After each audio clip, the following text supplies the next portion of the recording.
Good morning. I think we're about ready to go. If all members will please come to the floor. All members, please come to the floor and take your seats. Because the hour for convening haven't arrived, all members will please take their seats. Mr. Clerk, will you ring the bell?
Well, good morning, members. If you all come to your seats, we're going to have the morning roll call. All members come to your seats. We're going to have the morning roll call. All members present, will please vote green to signify their presence in the chamber. Mr. Clerk, will you unlock the machines?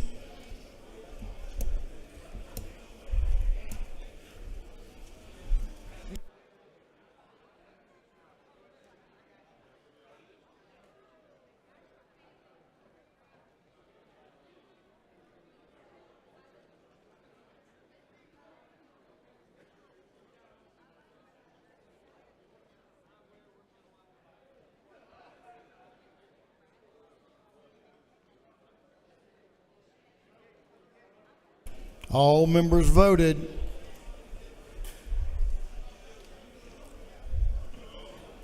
Have all members voted?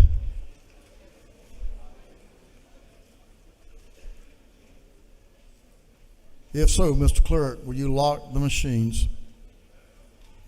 Doorkeepers, you will please close the doors and keep them closed.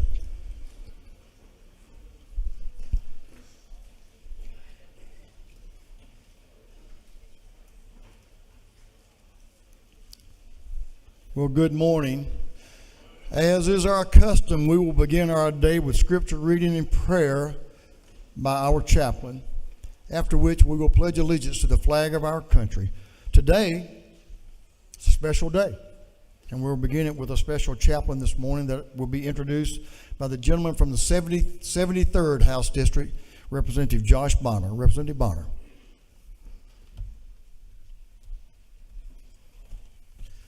Thank you, Mr. Speaker. Good morning, colleagues. Today is a special day. It's Georgia National Guard Day here at the Capitol, and so we are honored to present to you one of our military chaplains. The Chaplain Corps is vital to our military. They provide religious and spiritual support to our soldiers. They advise our commanders, counsel our soldiers, and provide religious services. The Chaplain Corps is kind of near and dear to my heart, not only having chaplains in my units over the years, but also given the fact that my oldest son, Bo, is currently in training to become an Army chaplain. So it's a great day and an honor to introduce to you Chaplain Major Paul McCabe. Was born in Fulton County, grew up in Smyrna, and graduated from Campbell High School. He began his military career in the Navy, serving on the USS Forstall in the Persian Gulf. Chaplain McCabe went on to attend Georgia State University, earning his Bachelor of Science degree in Criminal Justice and later went on to work for the Fulton County Police until May of 2004. He was ordained into the priesthood in the Episcopal Church in 2004 and currently serves as the rector of the Episcopal Church of the Annunciation in Marietta. In 2008, he was federally appointed as a chaplain in the Georgia Army National Guard and was assigned to the 170th Military Police Battalion, where he has been activated a number of times in service to our state. Chaplain McCabe currently serves as a 648th Maneuver Enhancement Brigade chaplain and resides in Marietta with his wife Katie and daughter Kendall. So please welcome Chaplain McCabe.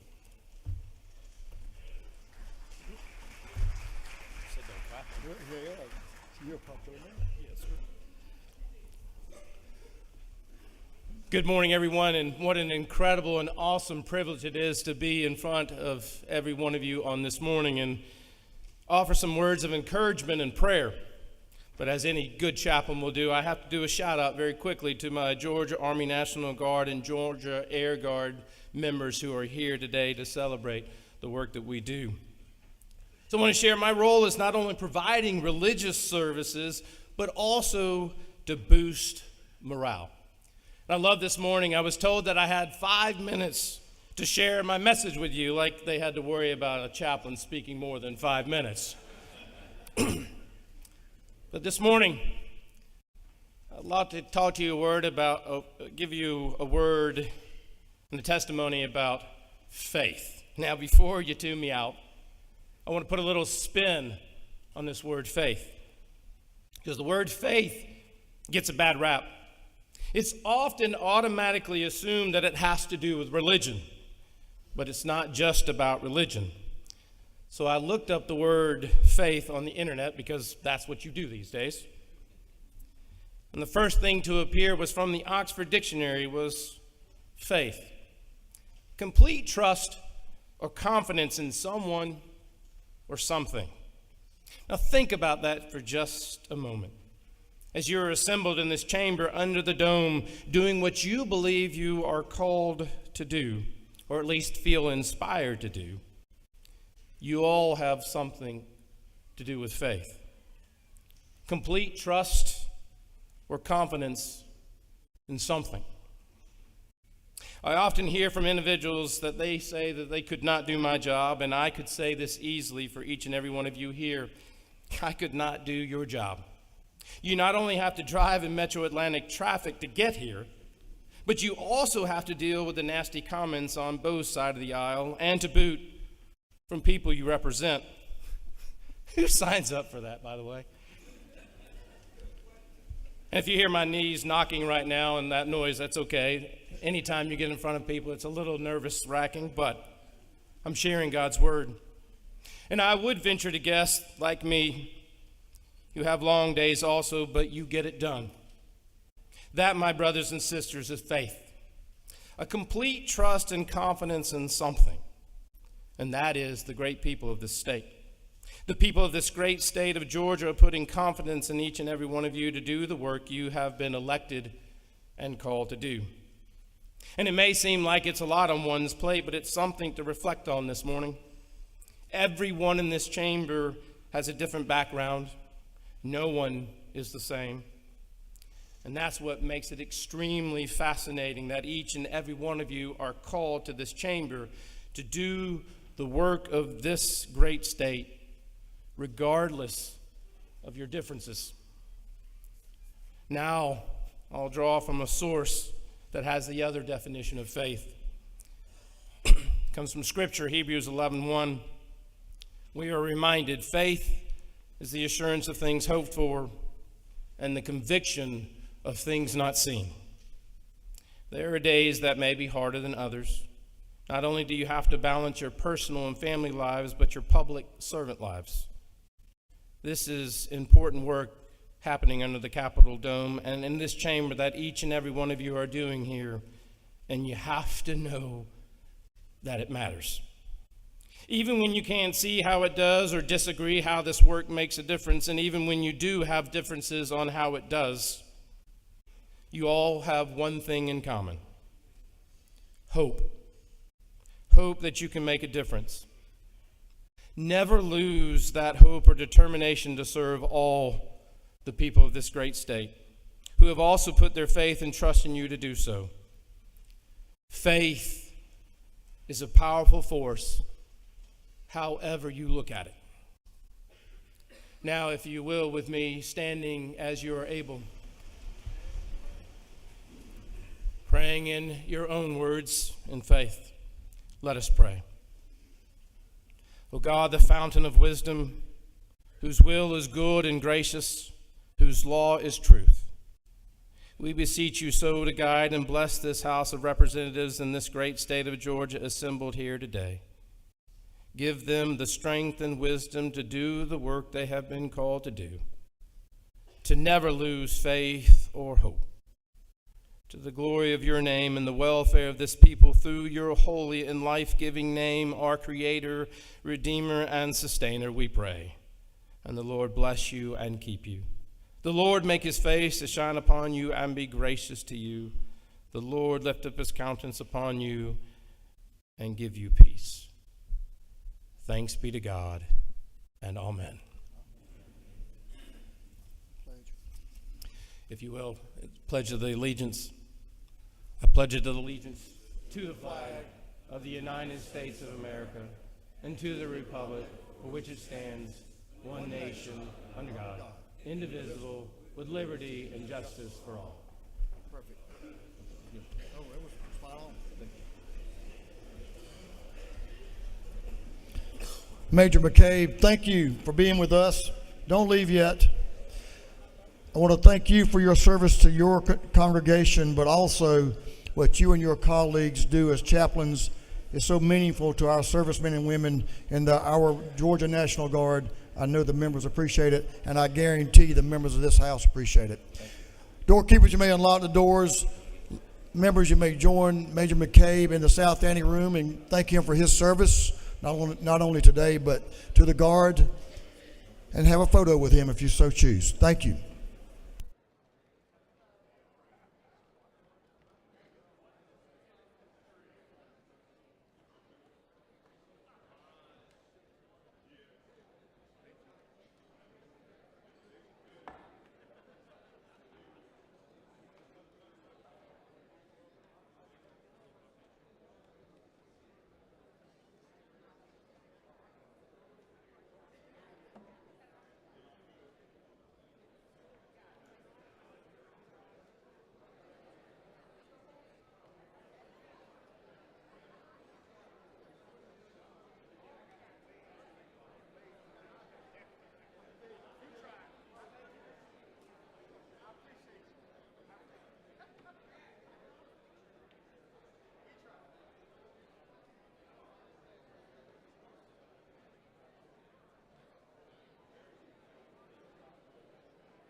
Members, today Our doctor of the day is brought to us by our own doctor.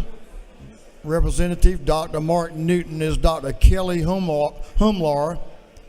So you can see Dr. Kelly downstairs in the aid room if you need someone.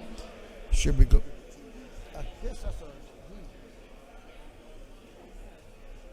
Dr. Kelly will be glad to assist you in any way.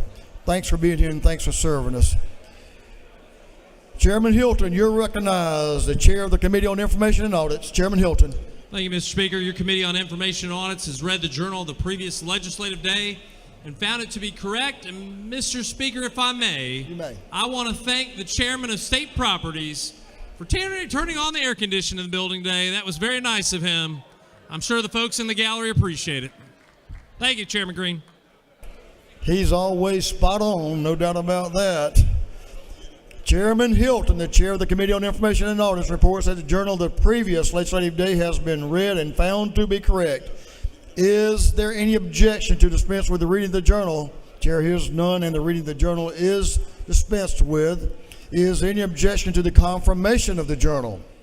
Hearing none, the journal is confirmed. Mr. Clerk, will you read the resolution establishing the order of business for the day? Representative Administration of the 104th moves following be established as the order of business in the first part of the period. Unanimous consents. Introduction of bills and resolutions. First reading and reference of House bills and resolutions. Second reading of bills and resolutions. Reports of standing committees. Morning orders.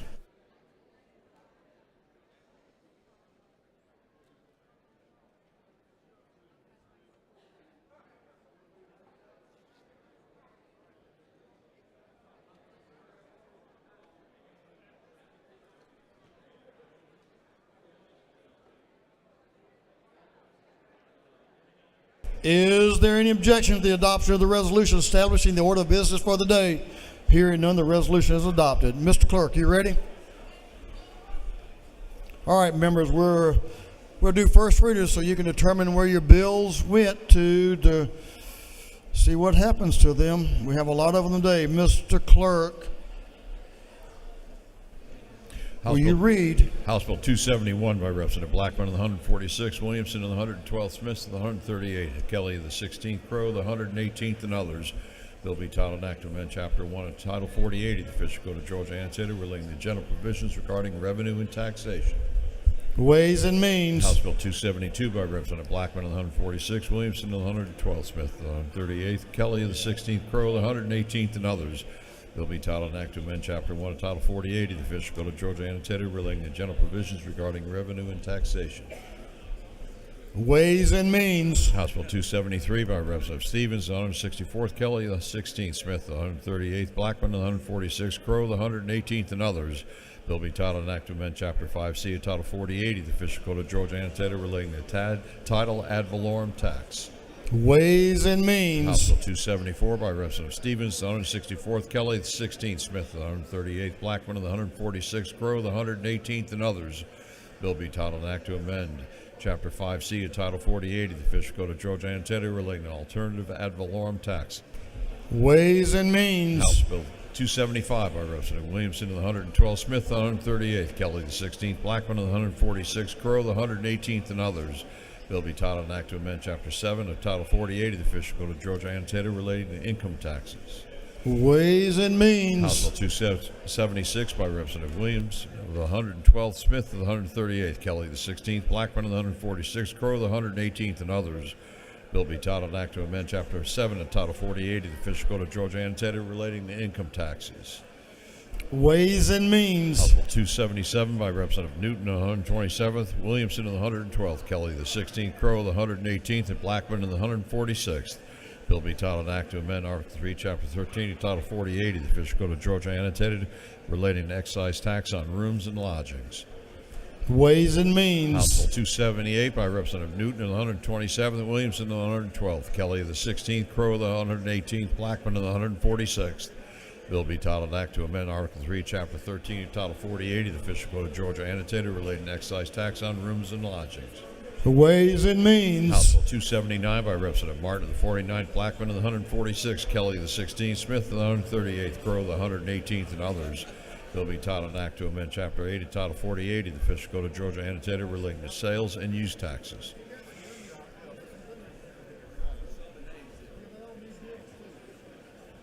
Ways and Means. House Bill 280 by Representative Martin of the 49th, Blackman of the 146th, Smith of the 138th, Kelly of the 16th, Crow of the 118th, and others.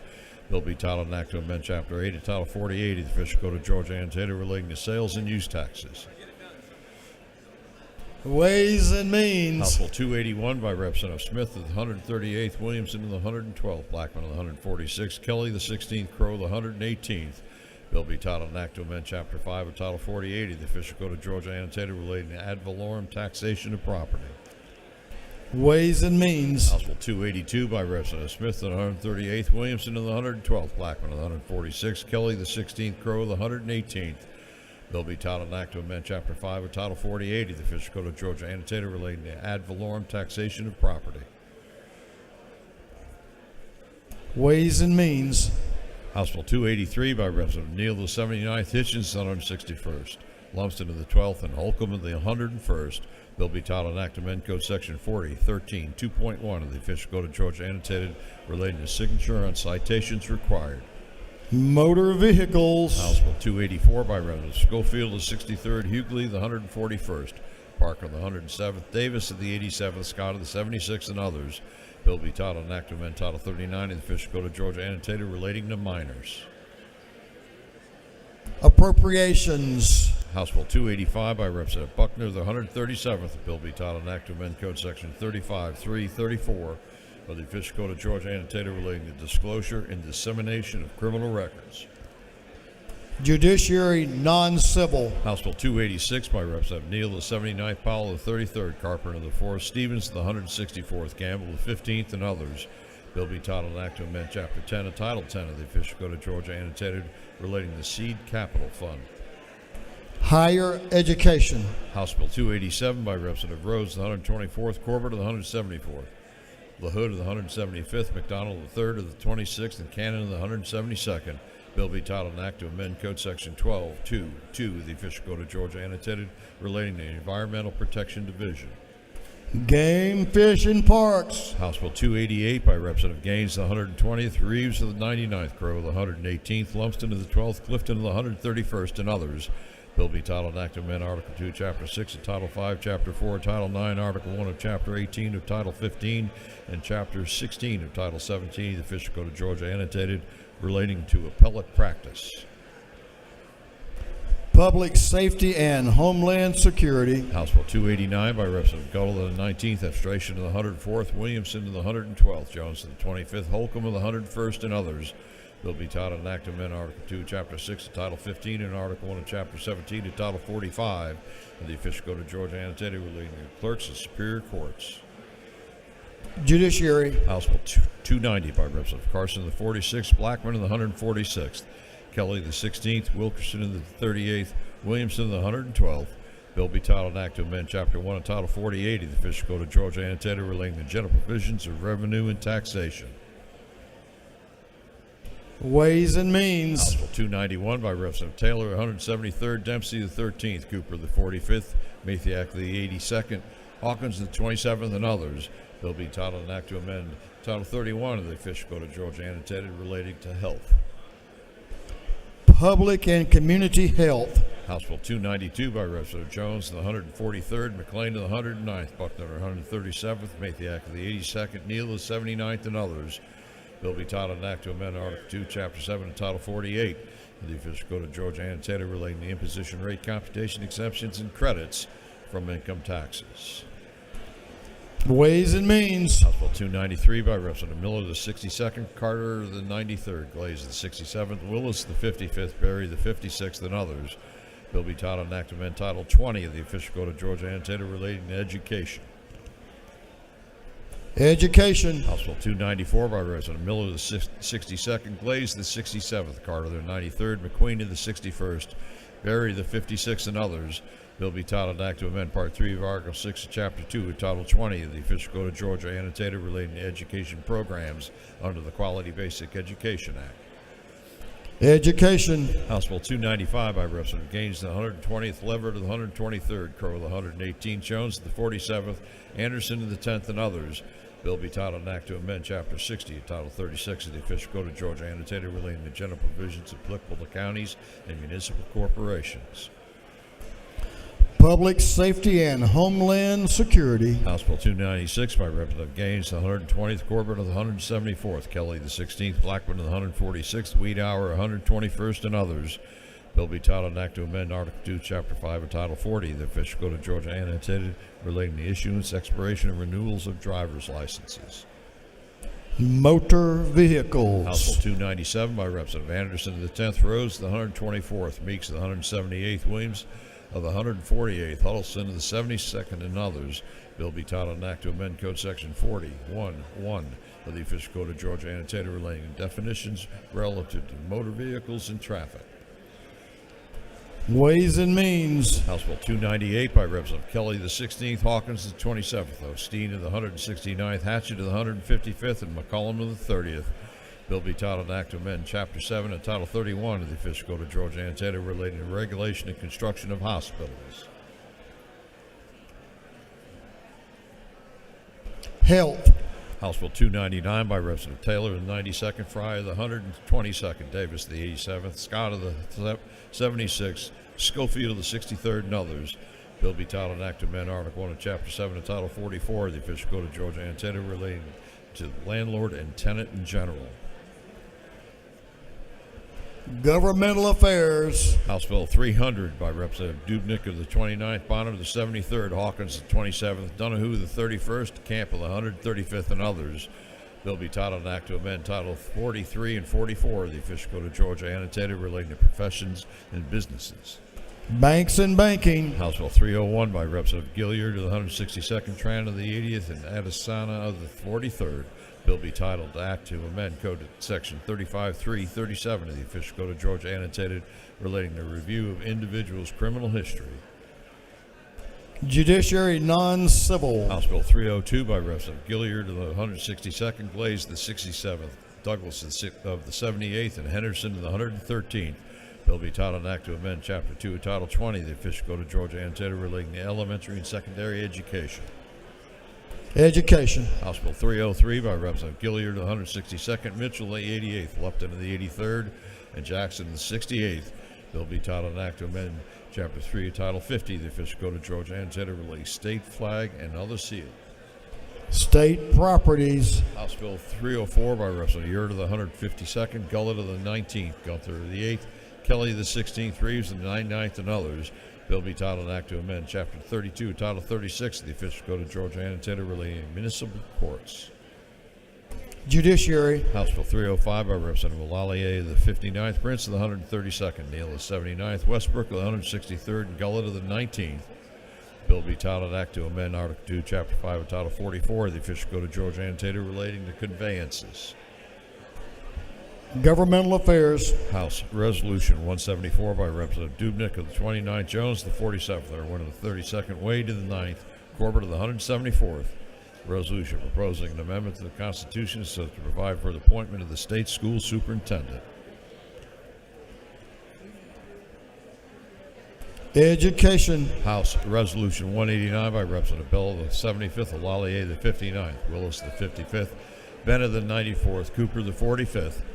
A resolution honoring the life of Dr. Roy Charles Bell and dedicating a bridge in his memory. Transportation. That completes first readers.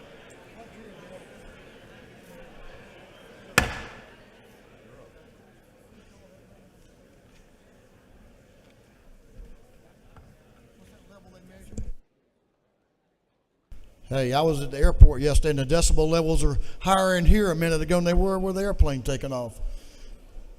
So we have some more important business we need to tend to this morning. So members, if you'll use that lower octave of your voice, please. That would be helpful. Second reading of the bills and resolutions. The clerk will read. House Bill 226 by Representative Mathis of the 133rd, a bill to amend an act to provide a new charter for the city of Cochrane. House Bill 227 by Representative Dickey of the 134th, Reeves of the 99th, Prince of the 132nd, Hagan of the 156th, Rhodes of the 124th, a bill to rename low THC oil as medical cannabis. House Bill 228 by Representative Horner of the 3rd, Ridley of the 6th, Cannon of the 172nd, Ridley of the 22nd, Cox of the 28th, and others, a bill relating to standards, labeling, and adulteration of food. House Bill 229 by Representative Neal of the 79th, Douglas of the 78th, Powell of the 33rd, Tarvin of the 2nd, Scoggins of the 14th, and others, a bill relating to exemptions from sales and use taxes. House Bill 230 by Representative Neal of the 79th, Washburn of the 144th, Seabaugh of the 34th, and Williams of the 148th, a bill relating to income taxes. House Bill 231 by Representative Neal of the 79th, Owl of the 50th, Cannon of the 58th, a bill relating to insurance. House Bill 232 by Representative Silcox of the 53rd, Hawkins of the 27th, Powell of the 33rd, a bill relating to massage therapy practices. House Bill 233 by Representative Townsend of the 179th, Deloge of the 167th, Sains of the 180th, Burchett of the 176th, Hagan of the 156th, and others, a bill relating to other state symbols. House Bill 234 by Representative Townsend of the 179th, LaHood of the 175th, Chokus of the 151st, Crow of the 118th, Hagan of the 156th, and others, a bill relating to income taxes. House Bill 235 by Representative Townsend of the 179th, Powell of the 33rd, Jones of the 25th, Newton of the 127th, Hefner of the 130th, and others, a bill relating to general provisions relative to education. House Bill 236 by Representative Scoggins of the 14th and Gamble of the 15th, a bill to abolish the office of elected county surveyor of Bartow County. House Bill 237 by Representative Carpenter of the 4th, Kelly of the 16th, Bell of the 75th, Smith of the 18th, Fry of the 122nd, a bill relating to evidence and its limits. House Bill 238 by Representative Lumsden of the 12th, Crow of the 118th, Hitchens of the 161st, Gunter of the 8th, McDonald of the 26th, a bill relating to employment and training of police officers.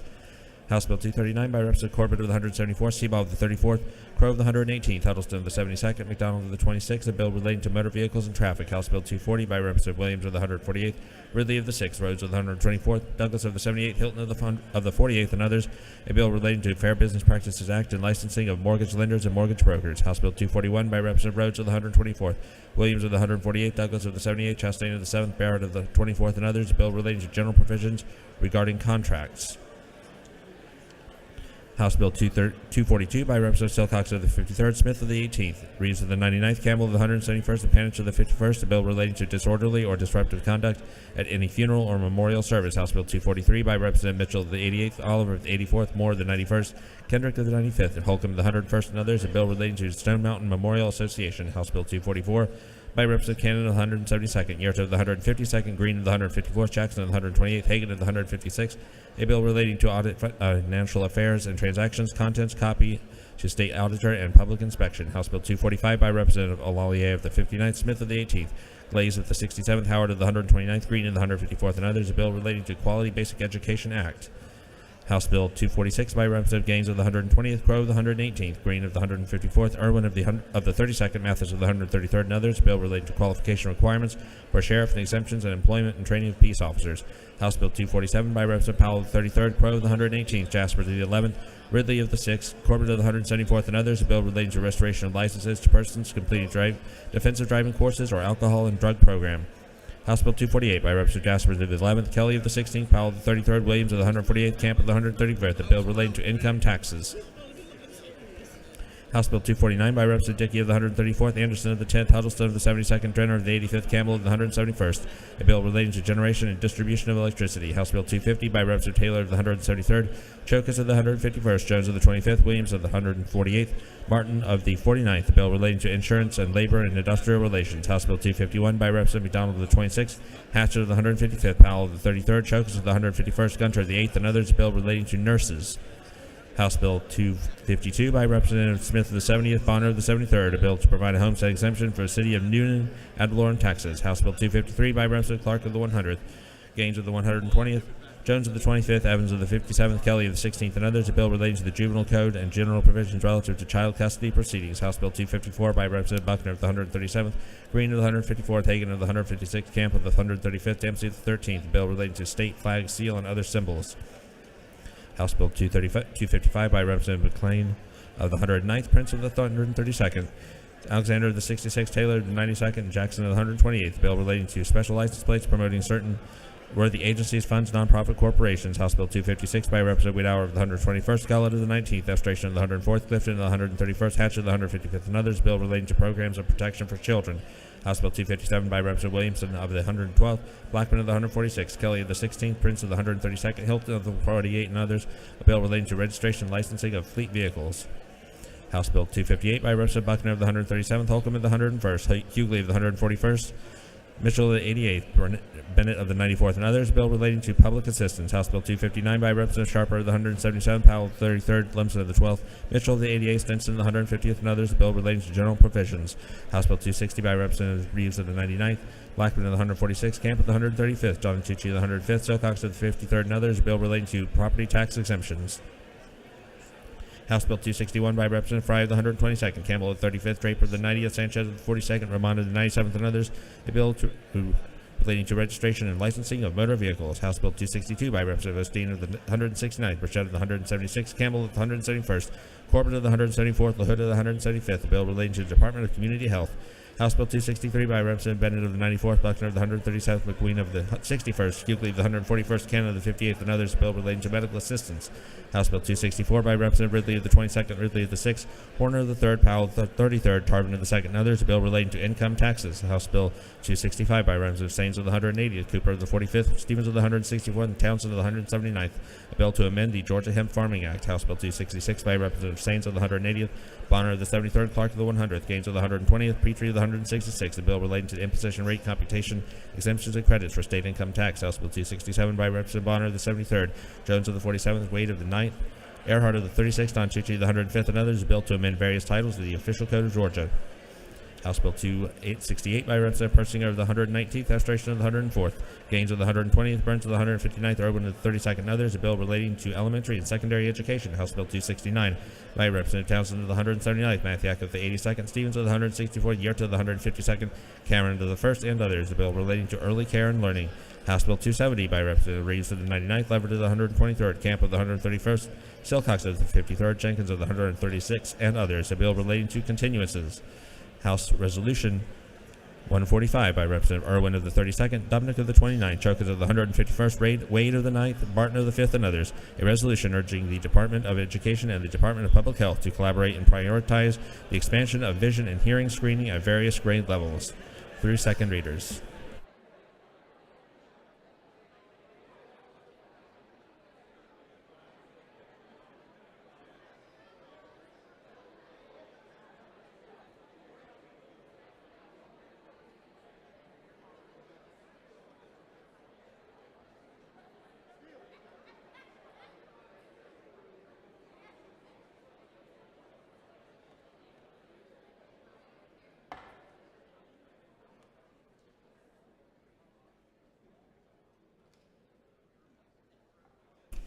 Reports of standing committees the clerk will read. Representative Williams, the 148th District Chairman on Committee on Banks and Banking, submitted the following report. Mr. Speaker, your Committee on Banks and Banking has had under its consideration the following bill of the House. And is instructed me to report same back to the House the following recommendations. House Bill 15 do pass. Respectfully submitted, Representative Williams, the 148th District Chairman. Representative Victor Anderson of the 10th District Chairman of the Committee on Governmental Affairs submitted the following report. Mr. Speaker, your Committee on Governmental Affairs has had under its consideration the following bills of the House. Instructed me to report same back to the House the following recommendations. House Bill 137 do pass. House Bill 155 do pass by committee substitute. Respectfully submitted, Representative Victor Anderson of the 10th District Chairman. Representative Lumsden of the 12th District Chairman of the Committee on Insurance submitted the following report. Mr. Speaker, Committee on Insurance has had under its consideration the following bills of the House. Has instructed me to report same back to the House the following recommendations. House Bill 124 do pass. House Bill 182 do pass. Respectfully submitted, Representative Lumsden of the 12th District Chairman. Representative Gerald Green of the 154th District Chairman of the Committee on State Properties submitted the following report. Mr. Speaker, your Committee on State Properties has had under its consideration the following bills and resolutions of the House. Instructed me to report same back to the House with the following recommendations. House Resolution 97 do pass. House Resolution 98 do pass. Respectfully submitted, Representative Gerald Green of the 154th District Chairman. Representative Jones of the 25th District Chairman of the Committee on Technology and Infrastructure Innovation submitted the following report. Mr. Speaker, your Committee on Technology and Infrastructure Innovation had under its consideration the following bill of the House. It's instructed me to report the same back to the House with the following recommendation. House Bill 147 do pass. Respectfully submitted, Representative Jones, the 25th District, Chairman. That completes the reading of the reports of standing committees.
Got them all, Mr. Clerk?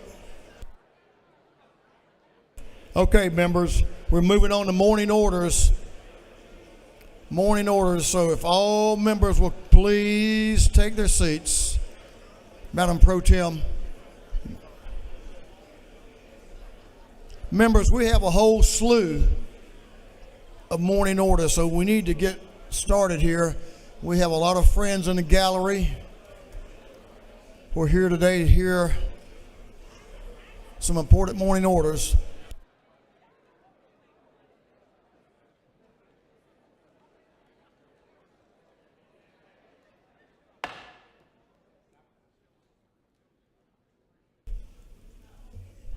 Just got a notice, both ante rooms are empty. So either one, if you'd like to have that conversation, please take it to the ante room. All right, we have a lot of morning orders, so some of you need a little extra. Over the 1 minute you're going to be allocated. Some of you need less, so take less if possible. Please respect your neighbor. And let's move on through morning orders and appropriately recognize the importance of this day. So we'll begin our first morning order with Chairman Parrish, Franklin, and Representative Burns. I'm going to join you guys in the well.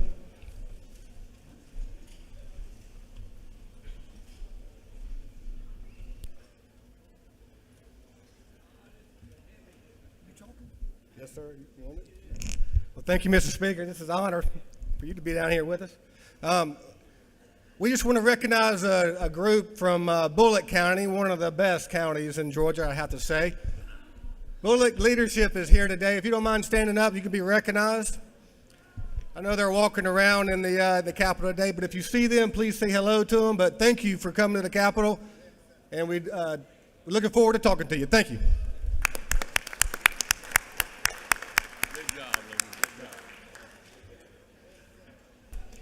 Chair recognizes Representative Carter and others for a morning order.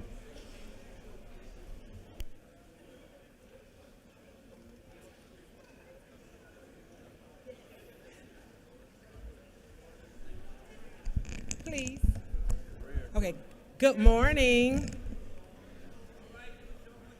So if you have on red, please feel free to join us at the well this morning. Today, February the 6th, is Red Day at the Gold Dome.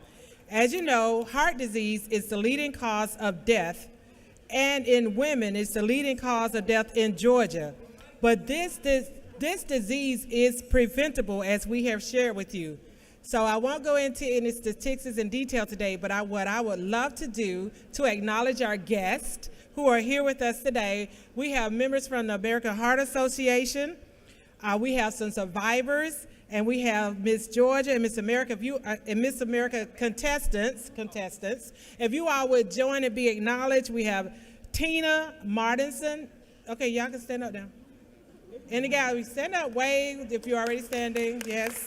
Kimberly Goodlove, Andrea Pitts, Kennedy Camp, Aaron Thomas, and Claudia Ramirez. Thank you. We yield the will. Representative, I followed your orders. I didn't have a red coat, but I did have a red tie. Thank you, sir. Thank you, sir. Thank y'all. Good to have y'all in the house today and appreciate everything you're doing. Taking care of your neighbor's health. Good stuff. Chair Lady Camp. And let's see, Representative Gamble, you're on deck. Give the lady your attention, please. Suspend just for a moment. Let them kind of move back to their seats, please.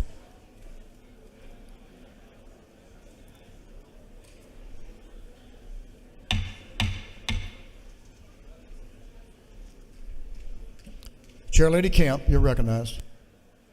Thank you, Mr. Speaker. I'm here to welcome Cross Point Christian Academy. Are you up in the gallery? Yay! Raise your hands. They are from Pike County, Georgia. They are here today. This is part of their civics and governmental program at their school. They come every single year, and I hope our group will welcome them. Thank you so much.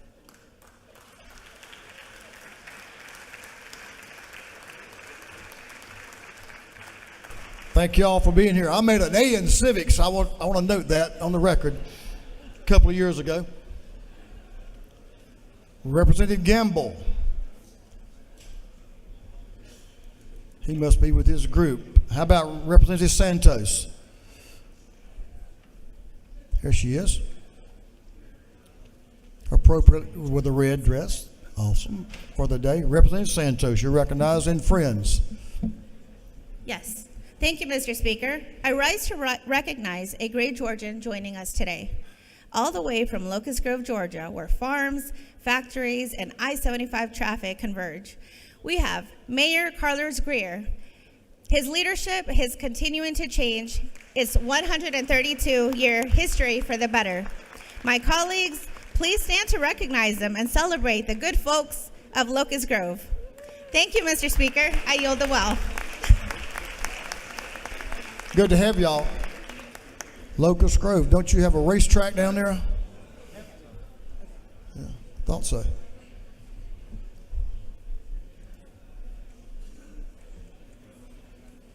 Representative Crawford. Representative Maury Crawford, are you here?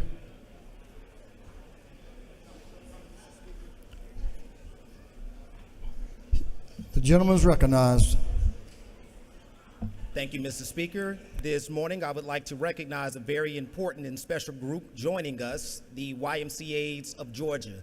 I want to thank you all for the work that you do. You address a lot of social inequities to include advancing youth development programs and building, in essence, stronger communities. So thank you for your work. I want to show you something really cool. I have my YMCA card from 1993. So I've been a member since 1993. I want to recognize all of the YMCA branches throughout the state. And we have some visiting as far as South Africa and the Philippines. So if the YMCA people here today will stand to be recognized, welcome to the Capitol. Awesome. Welcome to the People's House. Thank you, Mr. Speaker. How long have you been a member of YMCA? Since 1993. Wow, you don't look old enough. You must have been a child there or something. Goodness. Thank you, Mr. Speaker. With that, I yield the well. Mayor, how long have you been a member of YMCA?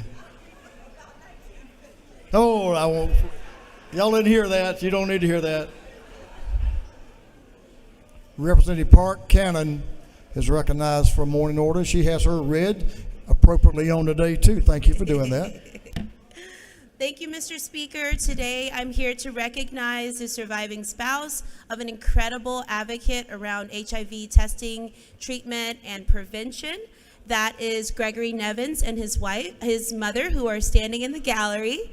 And his husband, Cornelius Baker, served under multiple presidents as a special advisor on the issues of HIV. He actually was able to have his funeral service in the Washington National Cathedral. If you've ever been there, if you've ever seen, it is a very high honor, to which the President Biden and his wife personally sent a letter and their condolences, and we just want to honor this great Georgian who passed on November 8th. I thank you for being here and look forward to presenting this resolution to you.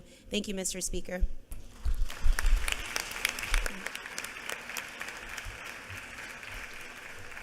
Thank you, Representative Cannon, and thank you, folks, for being here as well. Representative Gamble, you're recognized for, oh, wow. There might be a couple of them up there, I bet you. Gentleman's recognized. Thank you, Mr. Speaker. It's an honor to be able to recognize our Georgia Society of Radiological Technologists today. The GSRT represents more than 11,800 registered imaging specialists that serve you, your families, and the people of our great state, and we're honored to have them here today. I think there's some in the gallery. If they would stand at this time so we can recognize them, and if they're not, I know that they will appreciate that we did recognize them anyway. So thank you, Mr. Speaker.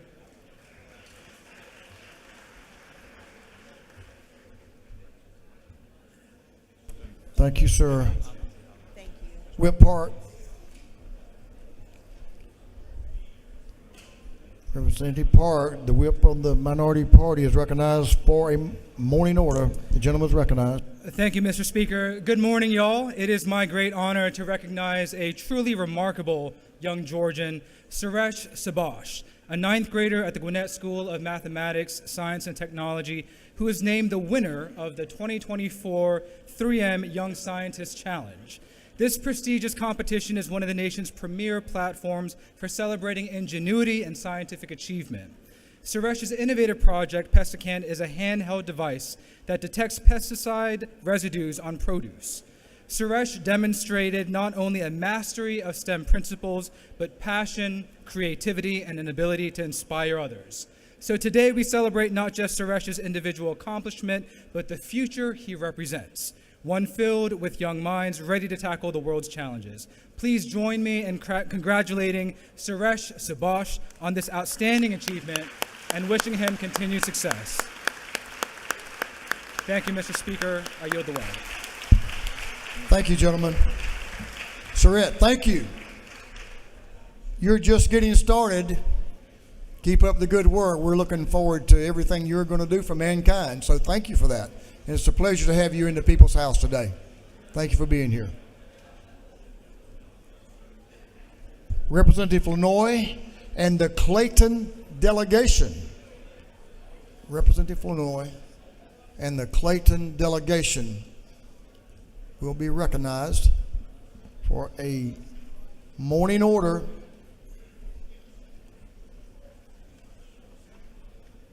Thank you, Mr. Join the Speaker. gentleman. Give them just a second, Representative.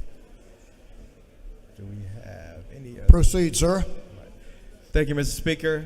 On behalf of the Clayton delegation, we want to acknowledge our awesome Clayton Chamber of Commerce, along with Leadership Clayton, for all that they do. It's so important to have individuals that understand that it takes all of us in order to push economic development. And so we want to acknowledge them this morning for everything that they are doing.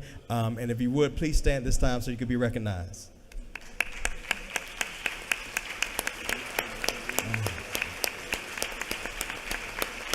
We have one of our commissioners, and I think also if our chairwoman is up there as well, she may have moved to the Senate. But thank you, Mr. Speaker. Thank you. Our neighbor, Clayton County, good to have him. Thanks for y'all's representation of the county. Let's see. Representative Seabaugh and the Cobb delegation is recognized. Chairman Crow, you're on deck. Not yet? We'll hold for a minute then. Cobb delegation, if you'll join Representative Darren. Yeah. Representative Seabaugh, and let's see, here they come now.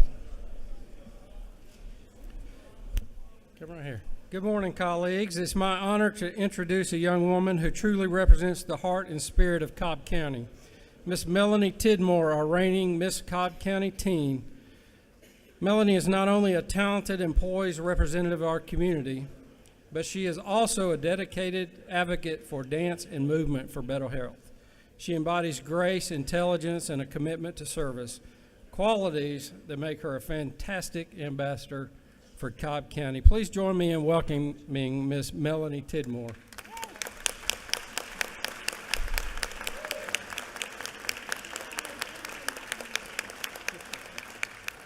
Melanie, thank you for being here, and thank you for what your passion is in helping folks too. We want to help you support mental health, so we love to work with you. Thanks for being here. Chairman LaHood, and the Lowndes County delegation. Lowndes County delegation, Chairman LaHood, there's Representative Sharper, Representative Corbett. Thank you, Mr. And Speaker. Whip Burchett, come on down, Burchett. You got some of that Lowndes County good folks. Go ahead, the gentleman proceed. Thank you, Mr. Speaker. We're here to recognize the Leadership Lowndes class of 2025 with us this morning. They come up a long way from Lowndes County. We enjoyed a great bird supper last night that was well attended. Thank you all who came. And these are a group of dynamic professionals who've come up to be a part of the legislative process today. So we've got a resolution to present to you a little later, and we want to thank you for being here. So if you would, just wave to us. And members, if you would help us give them a round of applause.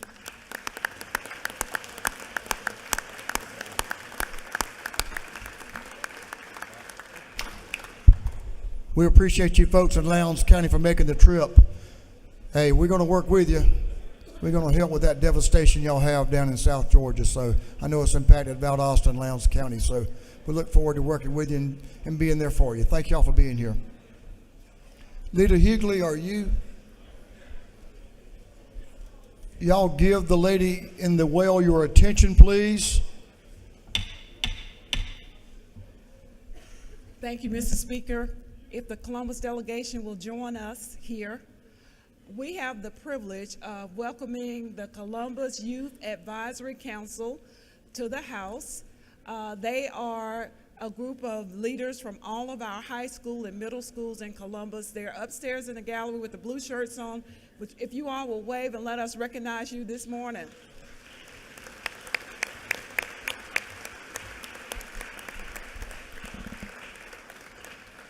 And Mr. Speaker, on a point of personal privilege, my niece Kayla is up there.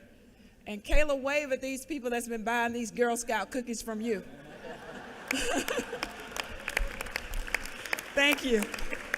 We yield well. Madam Minority Leader, don't embarrass Kayla like that. Kayla, if you'll come down to my office, I'll buy a box too, get a couple of boxes. Thank y'all for Columbus and the delegation and for y'all making the effort to be here. Thanks. Chairman Werkheiser, are you on the floor? Oh, there you are. I couldn't see you right in front of me. Chairman Bill Werkheiser. Hey, thank you, Mr. Speaker. I don't think they could get in the crowded gallery, but we got some fine folks from Evans County. Tammy Hall and others brought 16 of the brightest high school folks from Evans County. Appreciate y'all coming. Evans County, Claxton, Georgia. A lot of smart people and a lot of fruitcakes right there, Mr. Chairman. I mean the good kind of fruitcakes. A lot of fine people in Evans County and certainly neighbors of mine, and I appreciate them. Thank you, Mr. Chairman. Thank you all for being here. Okay, Chair Lynn Smith. There she is. Representative Lynn Smith is recognized for a morning order. Thank you, Mr. Speaker and members of the House. Today at 2 o'clock on the steps of the south end of the Capitol, we're going to have an announcement from Keep Georgia Beautiful and the Georgia Beverage Association on an innovative new campaign and grant for recycling what everybody has on their desk. Lady, will suspend just for a minute. Back up about 2 sentences and go again. I thought I'd get the whole time, but thank you, Mr. Speaker. You're good, but not quite that good. This afternoon on the south end of the Capitol, on the steps at 2 o'clock, we have a coalition of Keep Georgia Beautiful and the Georgia Beverage Association. They're going to announce a new innovative program and grant for recycling. And we're talking about those little cans that we have all our favorite products in on the House floor. So please do your part to celebrate within this new grant. I don't know if any of them are in the audience now, but if you'll raise your hand if you have a Keep Georgia Beautiful in your district. All right, all of y'all do. Most of you do if you don't know that. All right, thank you, Mr. Speaker. I yield the well. Thank you, Representatives. Representatives Fleming, Williamson, Martinez, recognized for a morning order. Thank you for your patience. We're there. You guys are the last one. Thank you, Mr. Speaker. It's our honor today to welcome George Walton Academy from Monroe here today. 8th grade class, y'all all wave. They are studying Georgia history today. They are here at the People's House to see their government at work. So if we could give them a round of applause and welcome them to the state capitol. Thank you, George Walton Academy. Thank you, Mr. Speaker. Great school. Appreciate their legacy in Walton County and Monroe. Thank y'all for being here. I made a mistake because we had skipped over Representative Crow. Are your people still here, Mr. Chairman? I'll do one, then you can go last then, if you will. So members, if I can have your attention, please. We've welcomed yesterday a new member of our family, Tip Smith, the new son of Shannon and Chairman Tyler Paul Smith. Tip was born yesterday morning. Tyler Paul Smith II. He will be Tip. All the best to Shannon and Tyler Paul and to old Tip.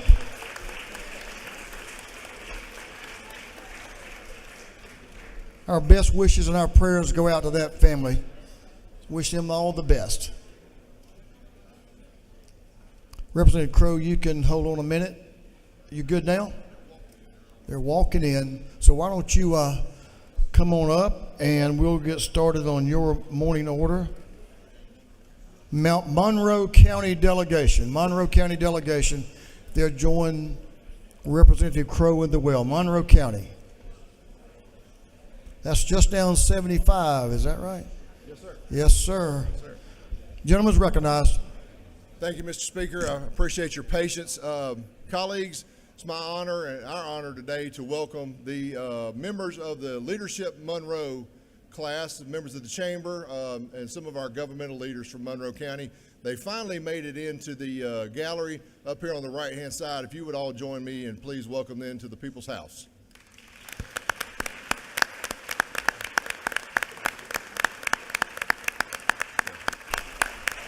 Thank you all for being here. Thank you, Mr. Speaker. I yield the will. Y'all have a great delegation and a great county. We appreciate Monroe County. A lot of good things happening there, isn't it? Absolutely. Appreciate that. Thank you, members, for moving through our morning orders on a rapid pace. Mr. Clerk, you're ready? We have an invite resolution. I'm going to invite up Chairman Bonner. Chairman Bonner, I think we have you. No, maybe I have them out of order.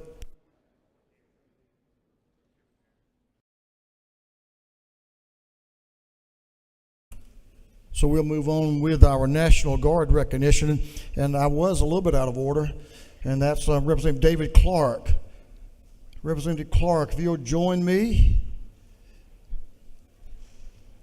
And we both have on our red ties for the day. Thank you for being here, and you have some guests. We're going to invite some very important people in our state to come up and join us as soon as we get settled. Members, if you'll give your attention to our guests who occupy and do some great things for Georgia and represent us not only in Georgia, around the country and around the world, and for a commitment to our state and freedom. So, Mr. Clerk, will you read a resolution?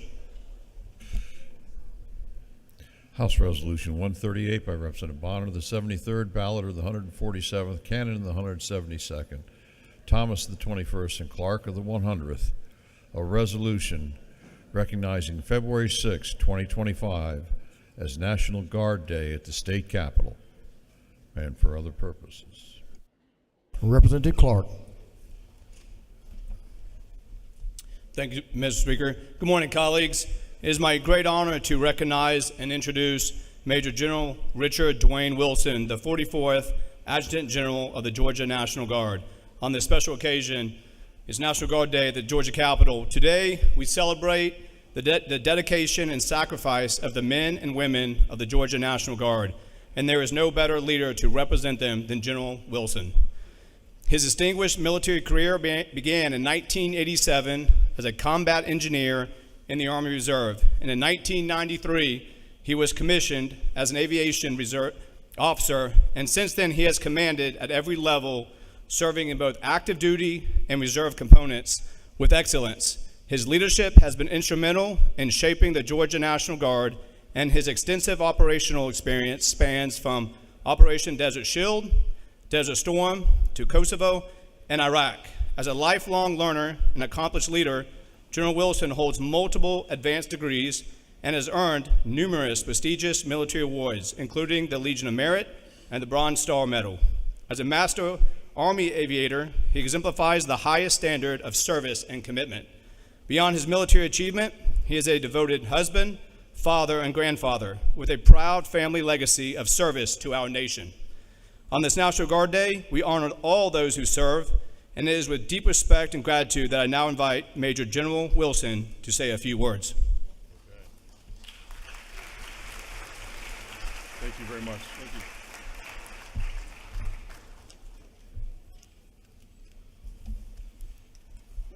Yeah, I was going to say, you guys come on up here. Hey, well, good morning. Hey, thanks for the introduction, Representative Clark. Mr. Speaker, sir, it's certainly an honor for us to be here, and thank you all for allowing me just to have a couple of minutes to highlight the incredible accomplishments of the 15,000 men and women that make up the Georgia Army National Guard, the Georgia Air National Guard, the Georgia State Defense Force, and our federal and state civilian employees. These men and women work selflessly. They serve day in and day out around our state and around our nation, and just do a tremendous job both at home and abroad. Just a few months ago, our service members assisted local communities and state partners during both response and recovery efforts after Hurricanes Debbie, Helene, and Milton. Hurricane Helene, as you all well know, was one of the largest and most devastating storms that we've ever experienced. Almost 2,000 of your very own soldiers, airmen, and volunteers from the Georgia State Defense Force supported our citizens and local communities during the days and weeks that followed the aftermath of the storm. Additionally, your Georgia National Guard continues to be more globally engaged than ever before. Last year alone, we deployed over 2,300 soldiers and airmen across every geographic combatant command. Our service members continue to serve heroically in Europe, South America, the Pacific, Africa, the Middle East, and right here in the United States along our own southwest border. Some of them are here with us today. So I've got several folks here with me, behind me and to my right, but also in the balcony. I'm going to go ahead and ask them to stand, please. And then please join me in recognizing these brave men and women from both the Army and the Air Guard for their service and their sacrifice to our state and our nation.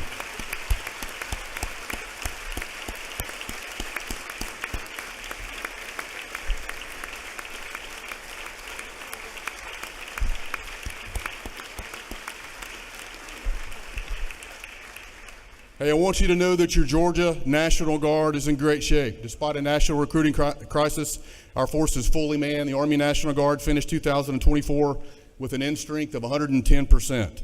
Additionally, the Air National Guard is closing on 100% of their authorized strength while continuing to successfully transition both of the air wings to brand new missions. We continue to renovate and modernize our armories across the state. Most of these facilities were built in the 1950s and 1960s. This initiative was made possible only by the support of Governor Kemp and you all, the General Assembly, allowing us to combine state and federal funding to complete these projects. By the end of this year, we'll have completed almost 24, or almost half of all of our Army National Guard armories with this initiative. So thank you all very much for your continued support. Finally, the Georgia National Guard was recently selected by both the Army and the Air to receive brand new force structure, adding brand new capabilities to our state and to the nation. This new capability will include the M10 Booker combat system for the Army National Guard, as well as remotely piloted aircraft integration mission and the new C-130J for our two air wings. These new units will keep the Georgia National Guard at the forefront of readiness, modernization, and lethality for our state and for our nation for decades. But we're only able to do this, we're only able to be successful because of you all and because of your support. So thank you all for what you have done, for what you're continuing to do for our soldiers, airmen, families, the civilians that work with us, as well as all of the employers who provide career opportunities for our service members.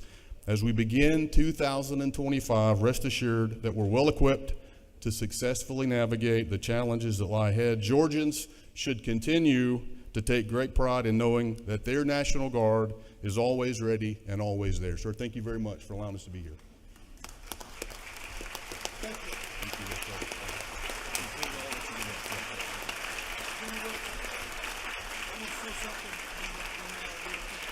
Okay, yes, sir.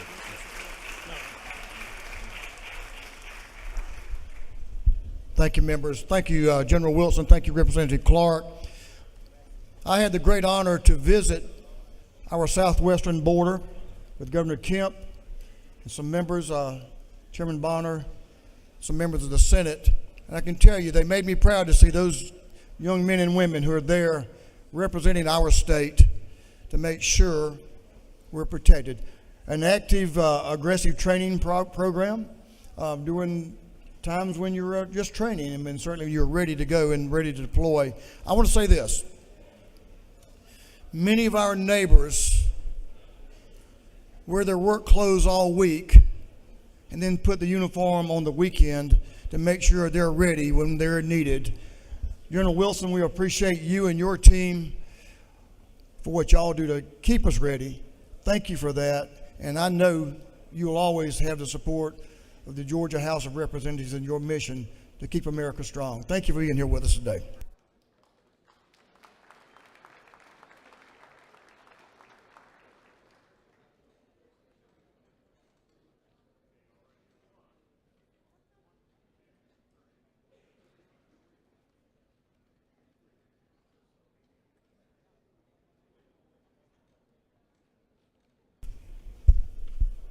Members, General Wilson's support staff are out in the South Ante room. If you'd like to speak to them and have a photo, now would be the time.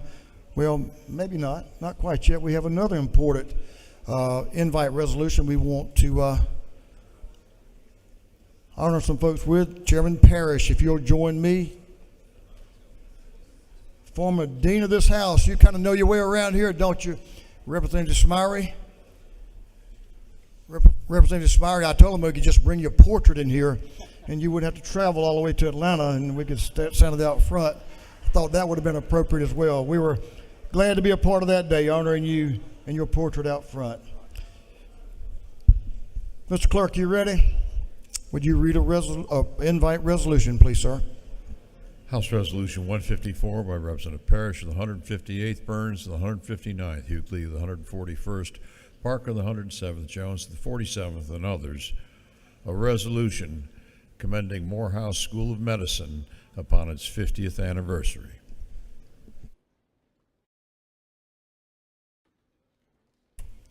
Representative Chairman Butch Parrish.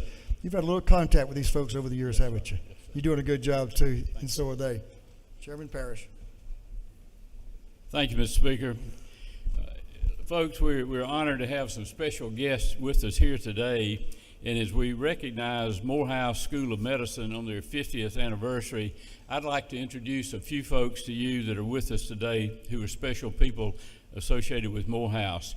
Just raise your hand when I call your name, if you will. Arthur Collins, he's chairman of the Morehouse School of Medicine and Board of Trustees. Susan Grant, vice chair of Morehouse School of Medicine Board of Trustees. Dr. Adrian Tyndall, dean of the Morehouse School of Medicine. And Kiana Murray is a fourth-year medical student and president of the Student Government Association. And there's one person who many of us know, and the speaker mentioned a few minutes ago. He really needs no introduction. He's been here so long. But former dean of this house, Calvin Smyrie, who's former member of the Morehouse School of Medicine Board of Trustees and a longtime supporter of that school.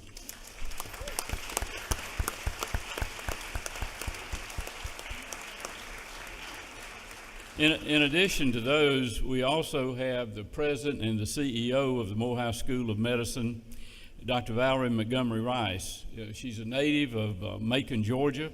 She graduated from Georgia Tech, Harvard Medical School, and did her residency at Emory here in Atlanta. She's the sixth president and first woman to head this institution, and she served there for the past 11 years. Morehouse School of Medicine has drastically expanded its physical footprint, its academic program, its research initiative, and physician class size. It has been a great public-private partnership that you all have played a part in for many years. And it's my pleasure to introduce to you now for a few words Dr. Valerie Montgomery Rice.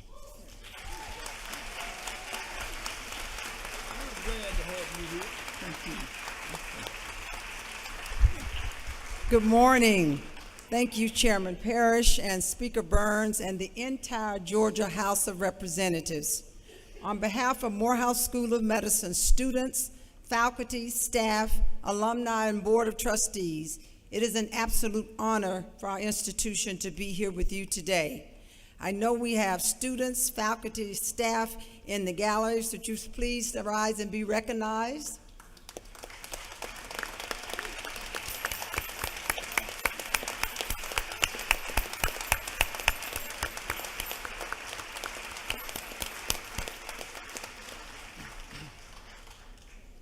The state of Georgia played a pivotal role in the founding and continued success of Morehouse School of Medicine. In 1975, the state supported the establishment of Morehouse School of Medicine as a 2-year program to improve access to health care in underserved communities by addressing the shortage of minority physicians in the state of Georgia.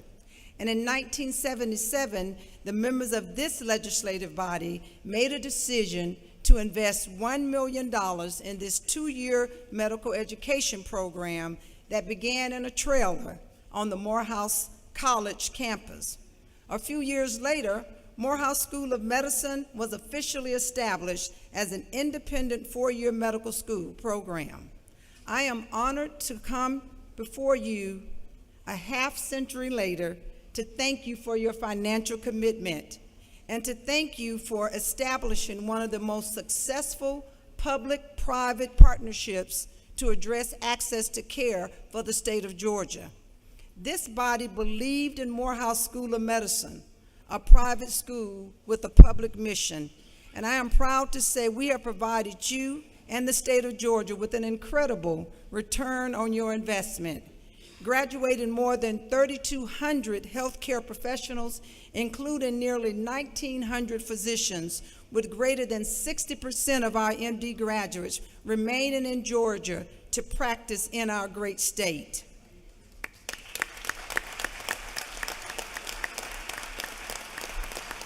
Over the years, the state of Georgia has provided critical funding, resources, and policy support that has allowed Morehouse School of Medicine to grow. Not only do we have a successful MD program, but with your support, we established one of the oldest Masters in Public Health programs that is celebrating its 30-year anniversary this year. A fully accredited PA program with greater than 80% of those graduates remaining in Georgia to practice, 14 other master's programs, MD, PhD programs, and PhD programs. As well, in partnership with Grady Hospital, the VA Hospital, Children's Hospital Atlanta, and many others, we have over 200 residents and fellows training in our GME program. Equally exciting, we have hired our founding dean for our nursing program, which will enroll students in our Doctorate of Nurse Midwifery in the fall of 2026, and our first students in the BSMS program in the fall of 2027. Our decision to start a doctorate degree in nurse midwifery was intentional to focus on the severe maternal mortality issues that women of Georgia face during pregnancy. The key to the success of these programs, though, has been the recruitment of Georgia high school graduates to Morehouse School of Medicine through our pipeline initiatives that expose them early on to healthcare opportunities. We are excited to note that we now touch 94% of the 159 counties in the state of Georgia, with students applying to one of our 16-degree granting programs.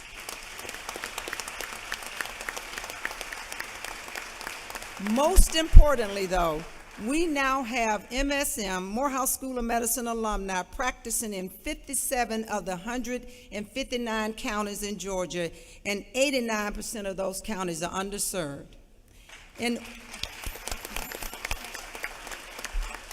In order for this success to continue, we have established a regional medical campus in Columbus, and we have recently signed an agreement with the largest, most comprehensive system in Southwest Georgia, Phoebe Putney Health System in Albany, to establish our second regional campus in the state of Georgia.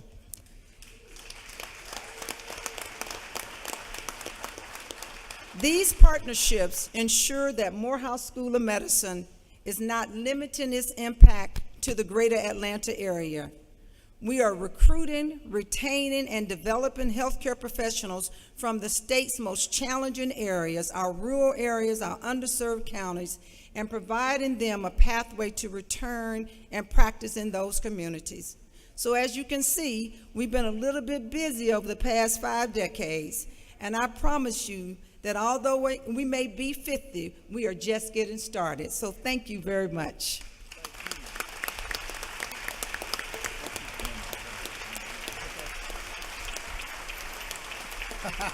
Appreciate you.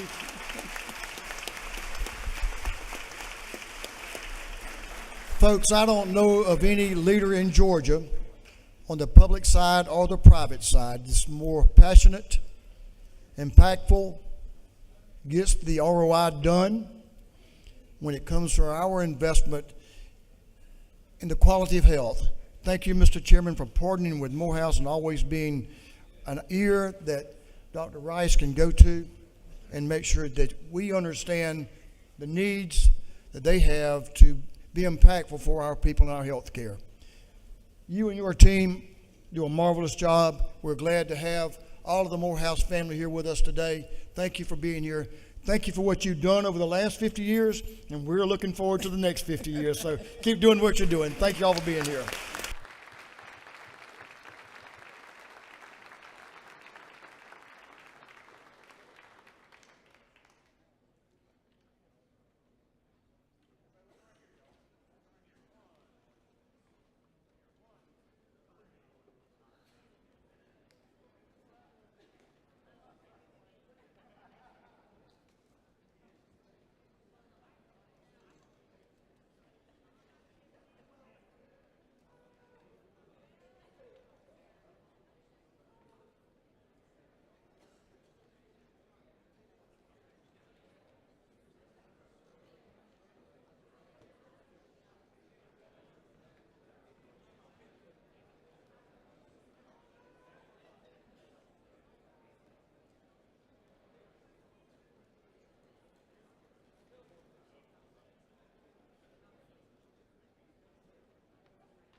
Been a great morning to be in the Georgia House. A lot of good folks here with us. A lot of great opportunities to serve, and they're taking advantage of them, from our guards to Morehouse. Are doing great work for our people in Georgia. All members, if you'll please come to the floor. We'll take up an important piece of business here in just a second. House Bill 67. We'll give just a moment for our friends to exit the chamber. And if you would like to have a photo with Dr. Montgomery Rice and her team, this is your opportunity out in the South Anteroom. All members come to the floor. We'll move on to our rules calendar. Mr. Clerk, will you read the caption to House Bill 67? House Bill 67 by Representative Burns, the 159th, Jones, and the 47th, abstention of the 104th, and Hatchett of the 155th, to be titled an act to amend an act making providing appropriations for state fiscal year beginning July 1st, 2024, and ending June 30th, 2025, known as the General Appropriations Act. This bill having referred to the Committee on Appropriations, that committee recommends that this bill do pass by committee substitute.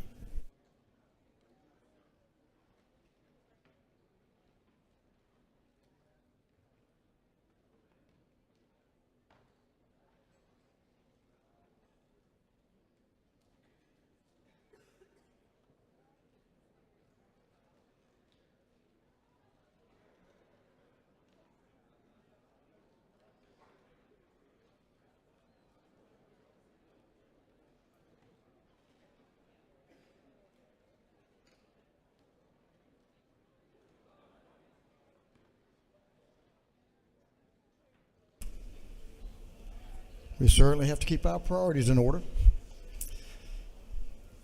Thank you, Mr. Clerk. Ladies and gentlemen of the House, the chair resolves the House into a committee of the whole House for the purpose of considering House Bill 67, the Supplemental Appropriations Bill. The chair appoints the gentleman of the 104th, the majority leader of this House, Leader Illustration, as chairman to preside over the committee of the whole House. Mr. Majority Leader.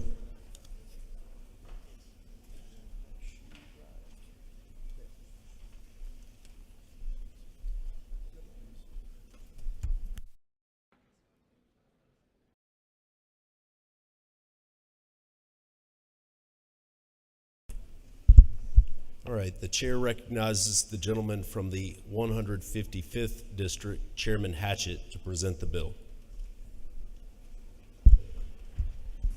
Thank you, Mr. Leader.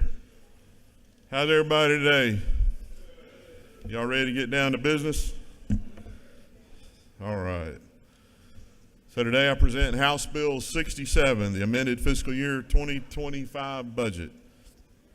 It is set by a revenue estimate of $40.5 billion in state funds.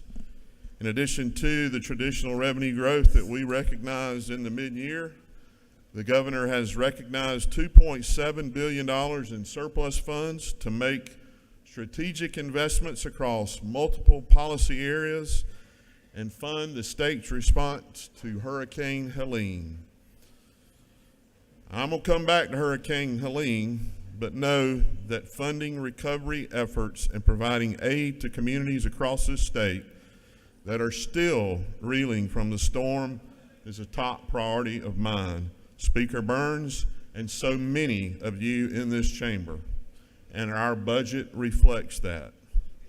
But first, I'd like to start off with some of the strategic investments being made in this budget. There are some big ticket items scattered throughout this document, and they will have both an immediate and a long-term impact on our state. For the second year in a row, the governor has used the amended budget to infuse GFA with additional funding to make more resources available to our communities. These funds provide local governments with access to low-interest loans for water and wastewater infrastructure. I know the needs of aging infrastructures are there, as I have seen the many requests from you come across my desk. This budget includes $250 million in new funds for your communities. When combined with the funding appropriated last year, GFA has been infused with $500 million additional dollars. This budget also includes $500 million to support the development and construction of additional surface water resources for Georgia's coastal region to meet growth and demand. This support comes in both direct investment and loans and supports the region by increasing available surface water by 2030. For the second year in a row, the budget includes more than $500 million in new funds for the Department of Transportation for infrastructure projects along interstate corridors to support freight and logistics efficiency and safety. This House version of the budget adds $37.5 million to the Georgia Transportation Infrastructure Bank to assist local communities with strategic road projects. $7.5 million of that in airport aid and $5 million in rail.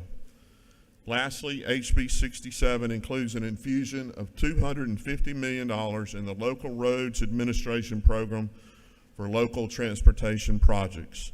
These funds will be especially welcome in your communities because they do not require a local match. $500 million is included in the budget to improve the funded ratio and the long-term viability of the employees' retirement system. Last year, we made this same investment, bringing the total infusion to the system to $1 billion over a 2-year period. These funds boost the long-term stability of the retirement plan improve the funded ratio, and eventually will support healthier COLAs for our state's retirees, which has long been a priority of this chamber.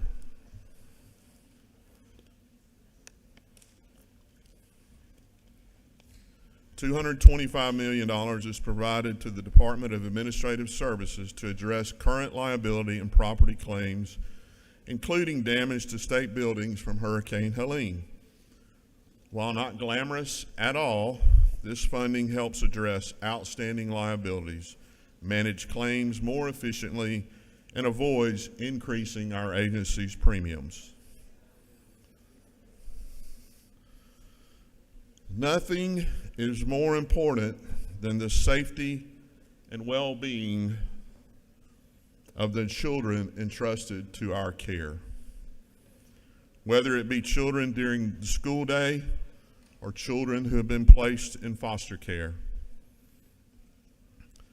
That's why I'm proud the House is providing the following additions in the budget.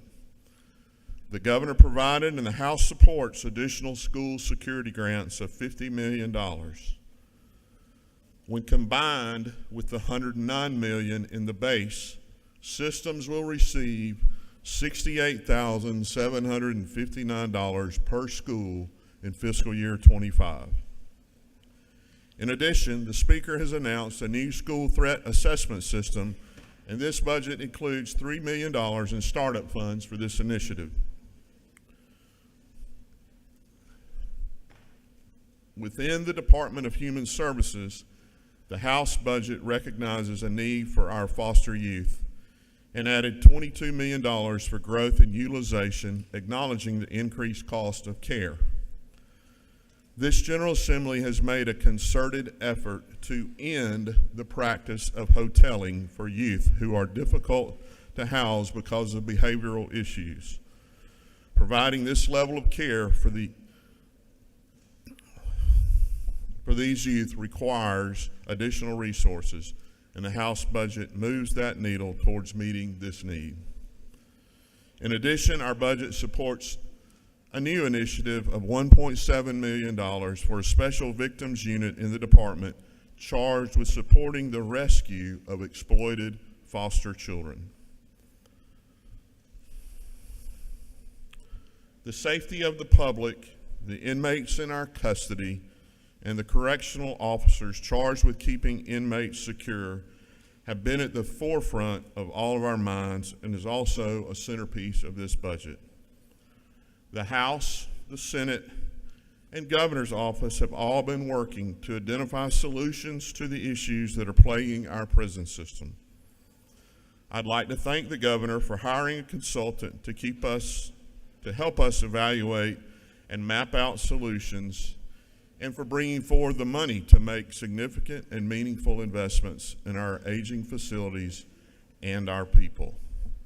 Though I know this is still just the beginning of a costly but crucial endeavor. I also want to address the staff of the Department of Corrections, from the correctional officers on the front line to the commissioner and all those in between. While it may feel like we only seem to acknowledge you when there's an incident that's picked up in the news, we also need to acknowledge all the times that things go right and don't make a headline. I want you to know that this General Assembly knows that you get up every day with the safety of the inmates and the public on your mind. And it is our responsibility as appropriators to make sure that you are properly trained and equipped and that our facilities are well maintained and functional so that you feel safe coming to work every day. And that is what the House is trying to accomplish in this budget.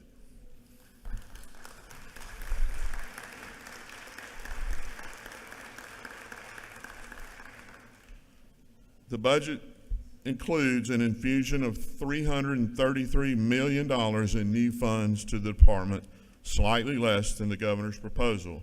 We support many of the governor's recommendations for increased education and health care funding, as well as major repairs, renovations, facility hardening, and lock replacement. We do have a few differences. We identified savings from implementation dates and reduced the purchase of secure modular units from 4 to 2 and redirected funding into the following areas. An increase in staff positions per year from 330 in the governor's recommendation to more than 400 in the House's version. Increases in salary have been working, and the department has been able to fill and maintain positions at a higher rate. An increase in body cameras and tasers. The House includes 740 additional body cameras and 500 additional tasers above the governor's recommendation to increase correctional officer safety. $7 million for the creation of an overwatch and logistics unit for better real-time monitoring of facilities for the protection of both staff and inmates. Additional funding for advanced intelligence and forensic tools and analysis to continue to combat the entry of contraband into facilities. Funding to address salary compression of senior officers with additional officer salary increases contemplated for next year. And $2.6 million for the cost of living adjustments for private prison employees to provide parity with adjustments made previously for our state employees. These employees are part of the correctional network, and maintaining proper staffing is just as important in private prison as it is in a state facility.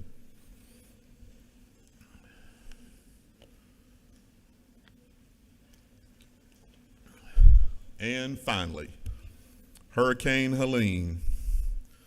The House budget includes an additional $197 million in Hurricane Helene relief and recovery efforts above the governor's recommendation for a total package of $811 million. The House supports the governor's recommendation to provide $145 million to the emergency fund to pay for initial cleanup and relief efforts.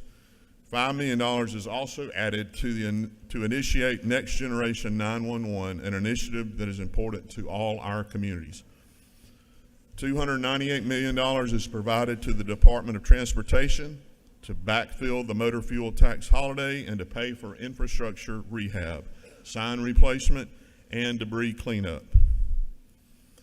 The governor had initially included $100 million to provide disaster relief and assistance to farmers and timber producers.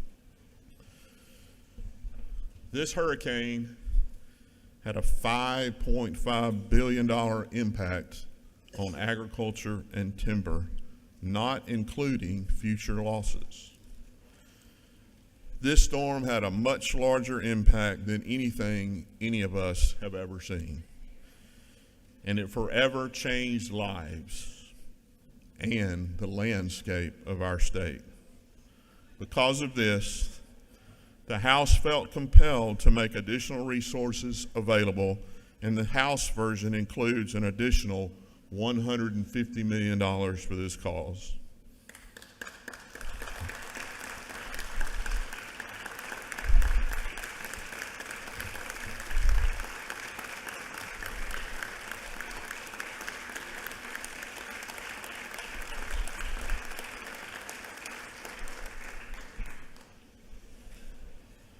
This means a total of $250 million for farmer and producer relief, with $100 million provided to the Forestry Commission for cleanup and $150 million for loans to the Georgia Development Authority.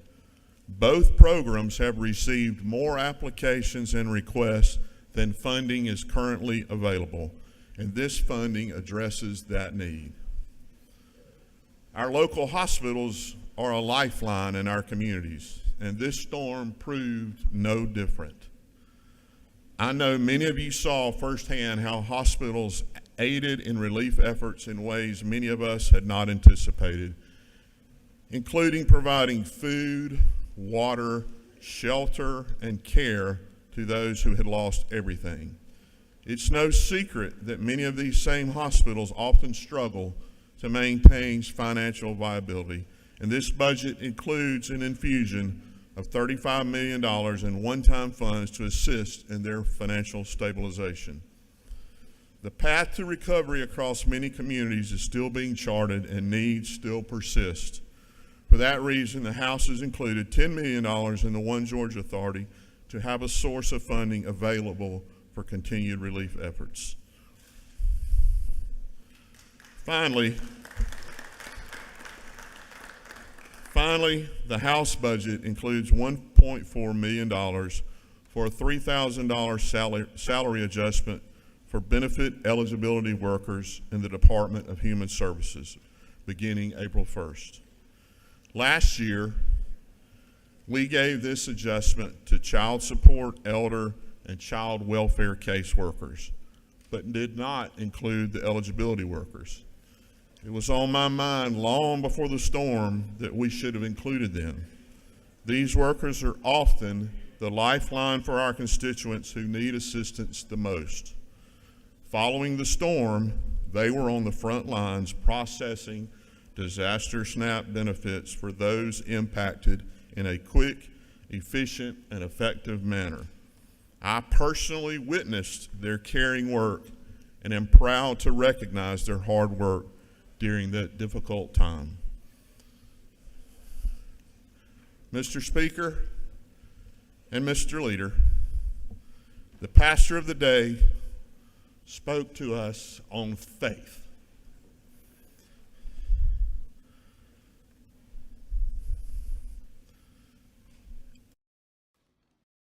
This year,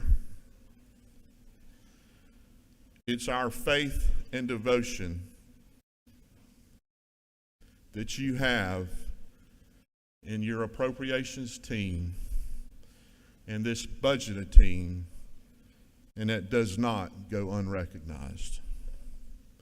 In closing, I'd like to thank the Appropriations Subcommittee chairs and these House budget analysts for all their diligence and quick turnaround of this amended document.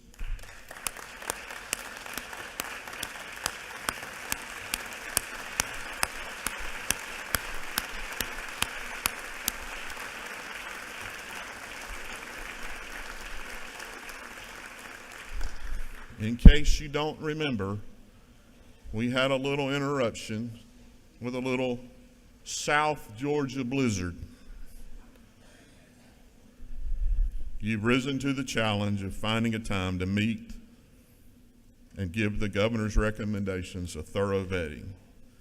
It was important to me and to our speaker that we stick to the timeline of a quick turnaround because this budget contains very important additions, primarily as it relates to Hurricane Helene, and the safety and security of our prisons.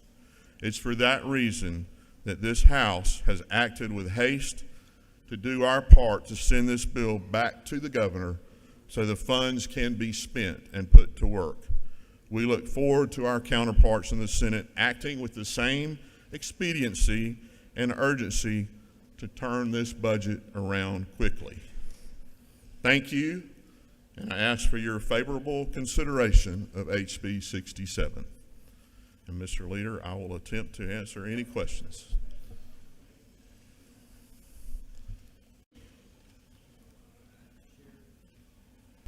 Chair recognizes the Minority Leader of the House, Leader Hughley. Thank you, Mr. Chair. Mr. Chairman, do you yield? Yes. Let me first say how important it is that we do the hurricane relief, and we're pleased to see that in the budget. But I got to ask you about these modular corrections facilities, if you will speak to that for us. These are very secure units that a company, well, there's several companies that produce them. The one that the Corrections Department is looking at, I believe they're produced out in Houston, Texas. But they are very sturdy. They put them, I like to say they put them together like erector sets. For that dates me, I know y'all. but they come together, they weld them together, but the concrete, the reinforcement, the installation of doors and locks, that they will use the same ones that we are the ones that we spec, which are the ones that we use.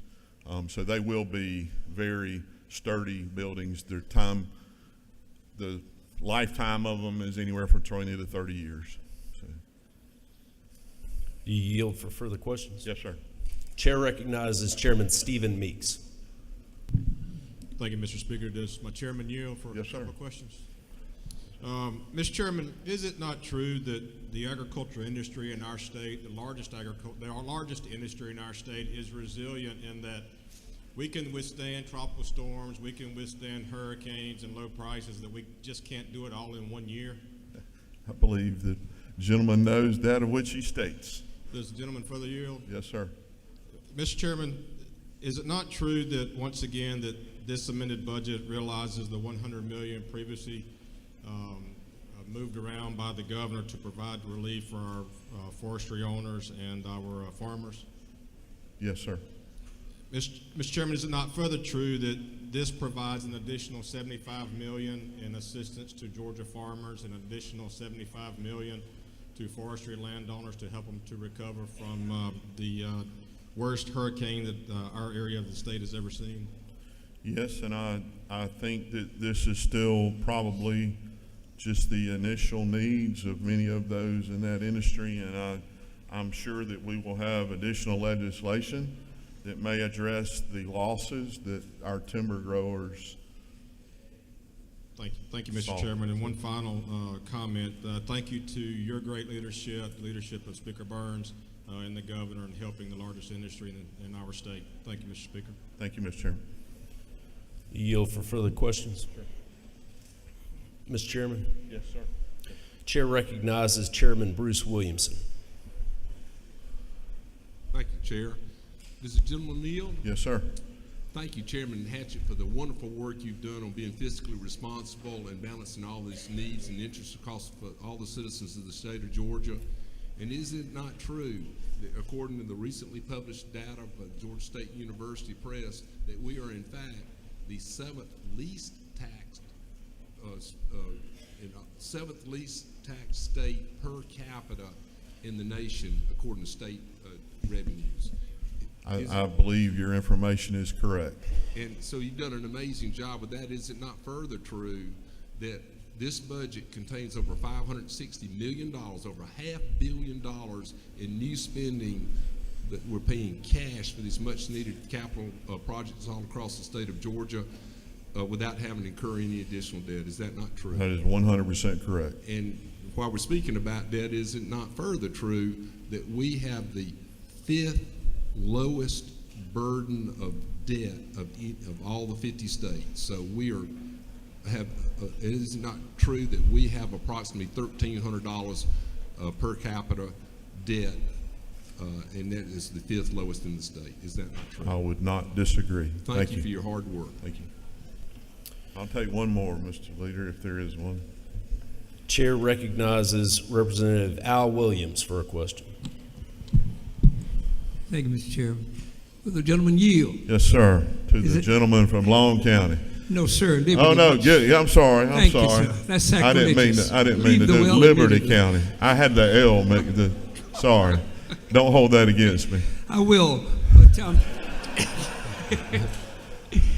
is it not true that I'm a member of the Appropriations Subcommittee on Public Safety? Yes, sir. Is it not further true that several of us have made a request to go out to Houston and take a look at these modular buildings? Not that we doubt it, we would for a first-hand look, and because we realize that even though I take a great picture, I look much better in person. I agree with you. You're a good man, too. Thank you, Mr. Chairman. I don't know that I can have a plane that would take you, but I can drive you maybe. Mr. Leader, and those in this House, I would ask for your favorable consideration of HB 67. Mr. Chairman, while you're headed back to your seat, I just want to express my appreciation for your hard work, the hard work of the appropriations subcommittees, and give my thanks to Director Christine Murdoch and the entire House Budget and Research Office for their tireless efforts prior to today. Thank you all. This time, the chair recognizes Chairman Hatchett for a motion. Thank you, Mr. Chair. I move that House Bill 67 do pass by committee substitute. Chair now recognizes Chairman Bill Hitchens. I'd like to second the do pass motion for House Bill 67. It's favorable consideration for the fiscal year 25 amended budget. Chairman Hitchens has seconded the motion. At this time, we'll call the question as to House Bill 67. All those in favor shall now say aye. All those opposed shall say no. The ayes have it, and House Bill 67 is passed by committee substitute.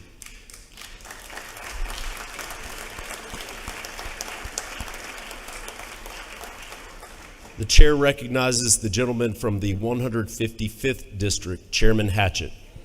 Mr. Chair, as chairman of the Committee of the Whole House, you're instructed to report the action of the Committee of the Whole House to the House.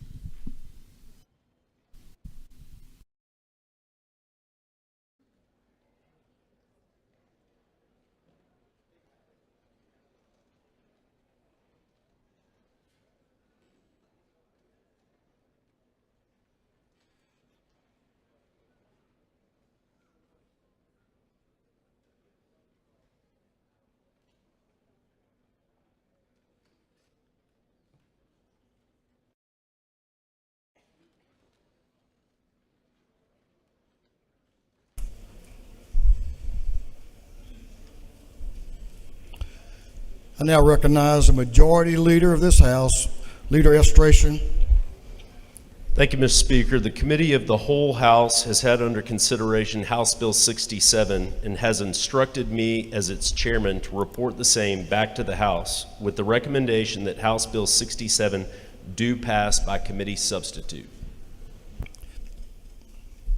The report of the chairman of the Committee of the Whole House is received. The Committee of the Whole House has had under consideration House Bill 67 and has reported the same back to the House with the recommendation that House Bill 67 do pass by committee substitute. The Committee of the Whole House is hereby dissolved.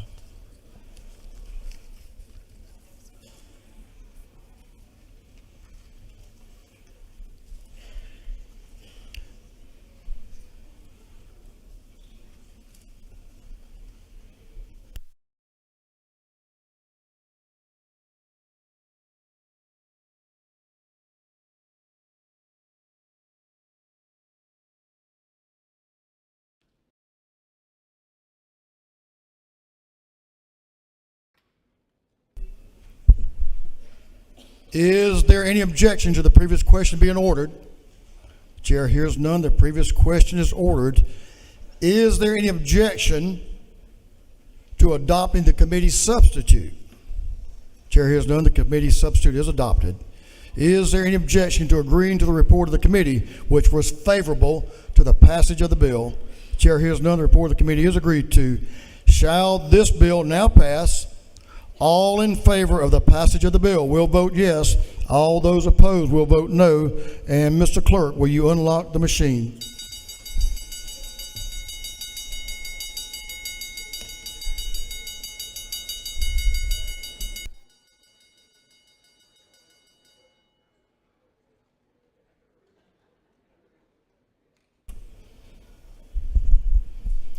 For what purpose does Representative Ramon rise?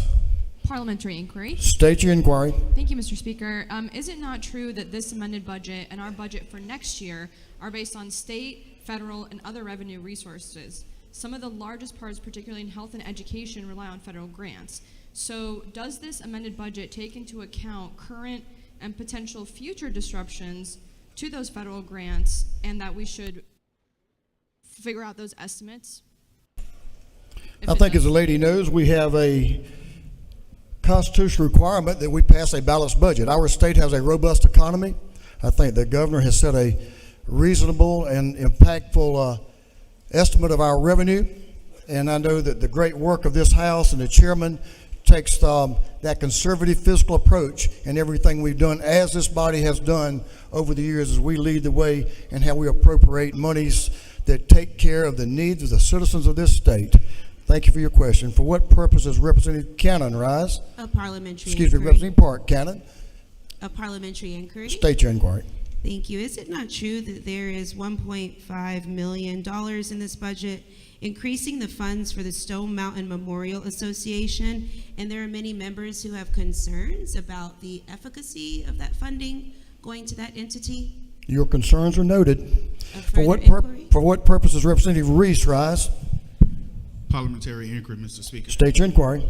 Mr. Speaker, is it not true that this morning we had an amazing presentation from the president of Morehouse School of Medicine, and in which you and other members of this body applauded them for the work that they're doing?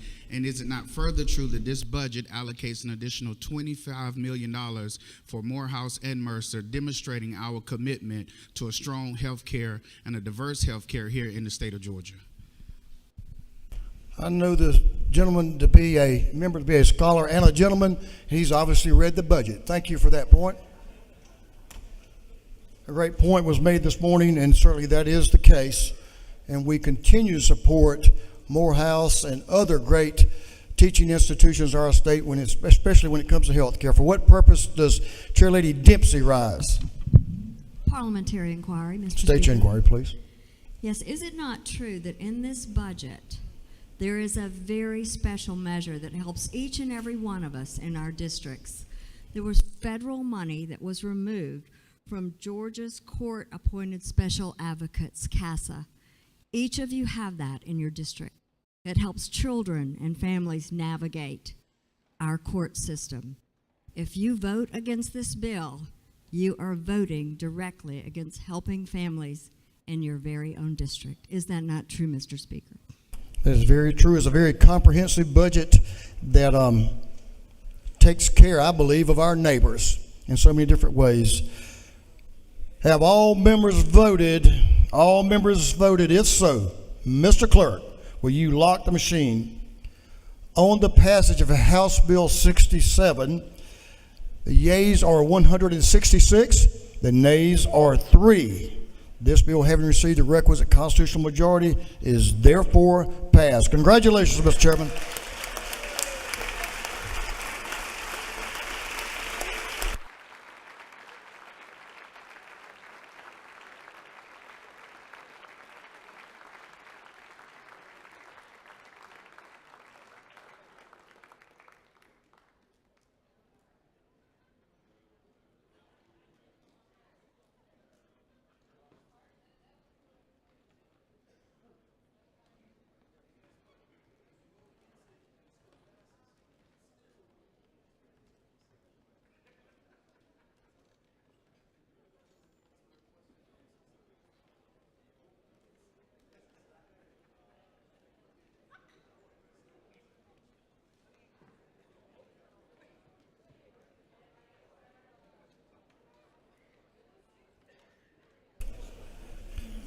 For what purpose does Chairman Hatchett rise? Make a motion. State your motion. I move that House Bill 67 be transmitted to the Senate immediately. Immediately. Representative Hatchett moves that House Bill 67 be immediately transmitted to the Senate. Is there objection? Hearing none, it is so ordered. Thank you, Mr. Chairman.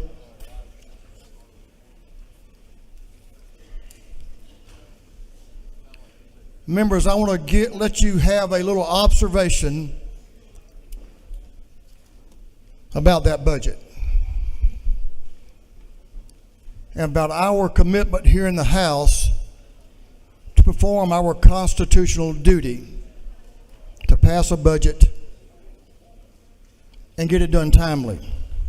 First, I want to thank the majority leader of this House for accomplishing something that's very important to every member of this House and our families. And that was to secure an adjournment resolution that takes us through this entire session. Thank you, Mr. Leader.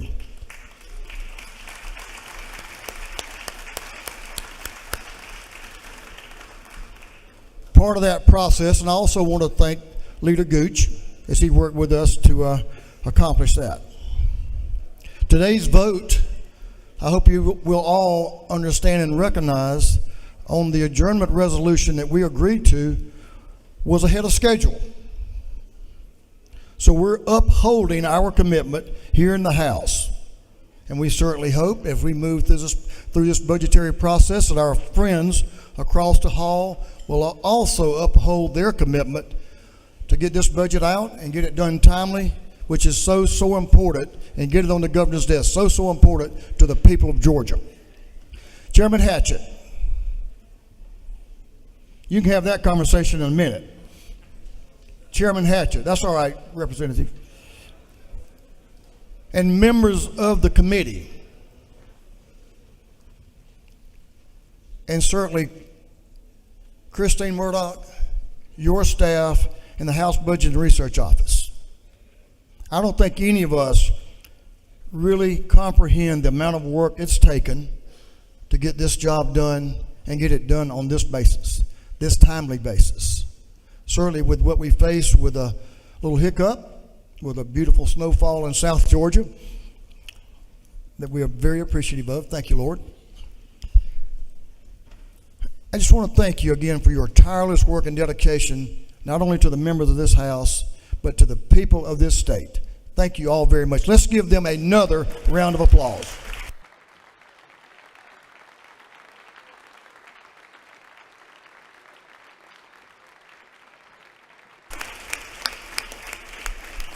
House members, I want to thank you all from both sides of the aisle. Our vote here certainly confirms your dedications to your constituents and to what's good for Georgia.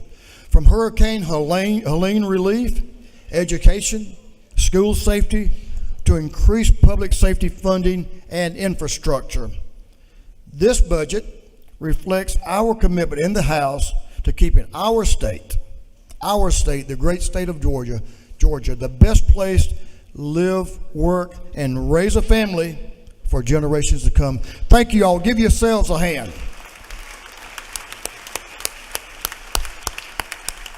I'm very proud to be a member of this House. Thank you, my colleagues.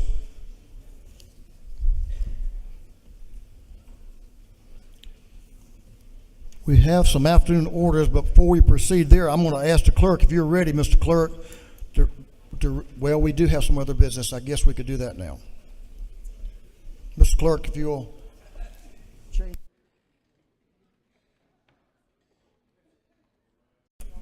We have a couple of motions that we'll take care of right now.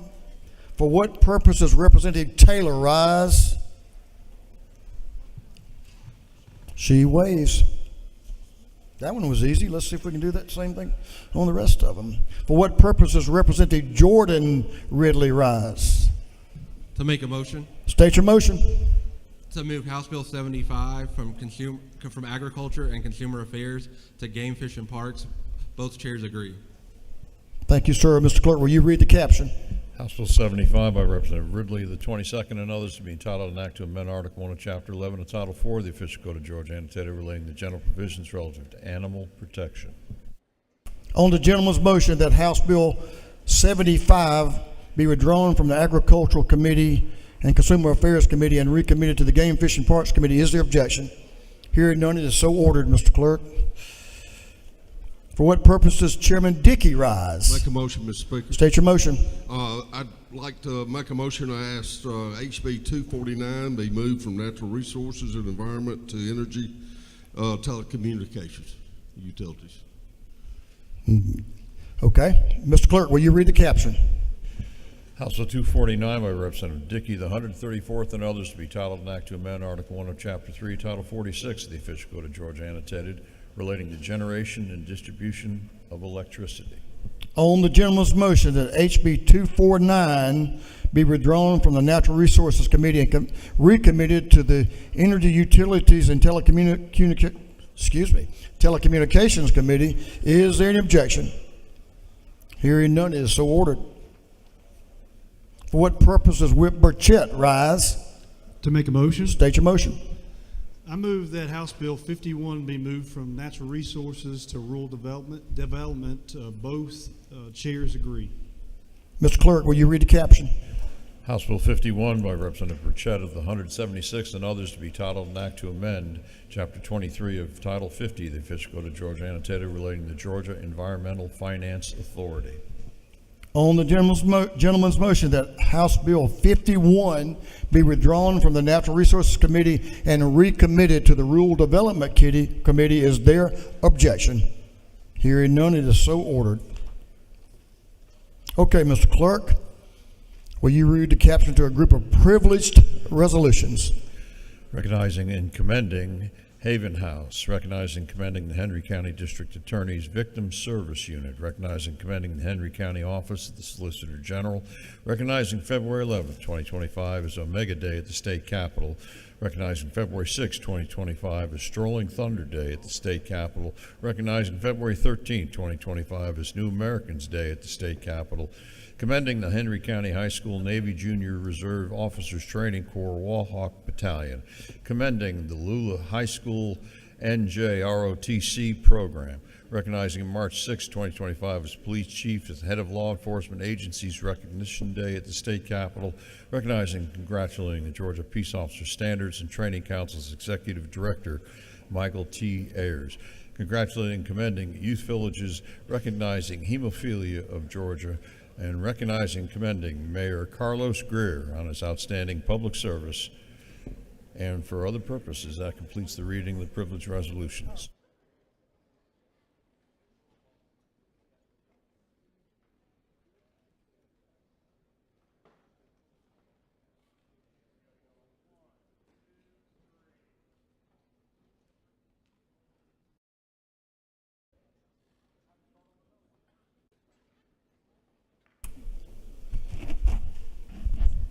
Is there any objection to adopting the privileged resolutions?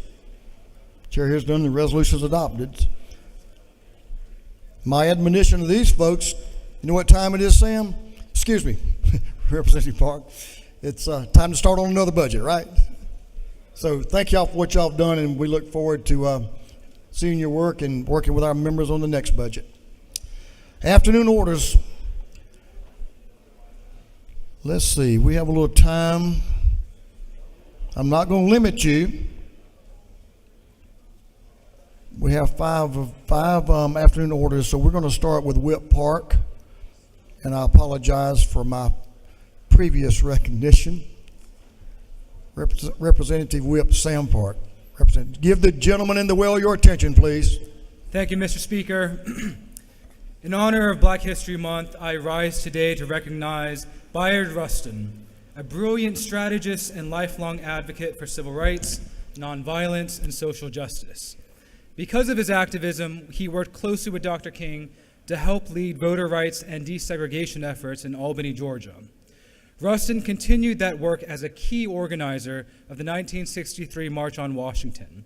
His dedication to equality and peace shaped the civil rights movement and laid the groundwork for progress that continues today.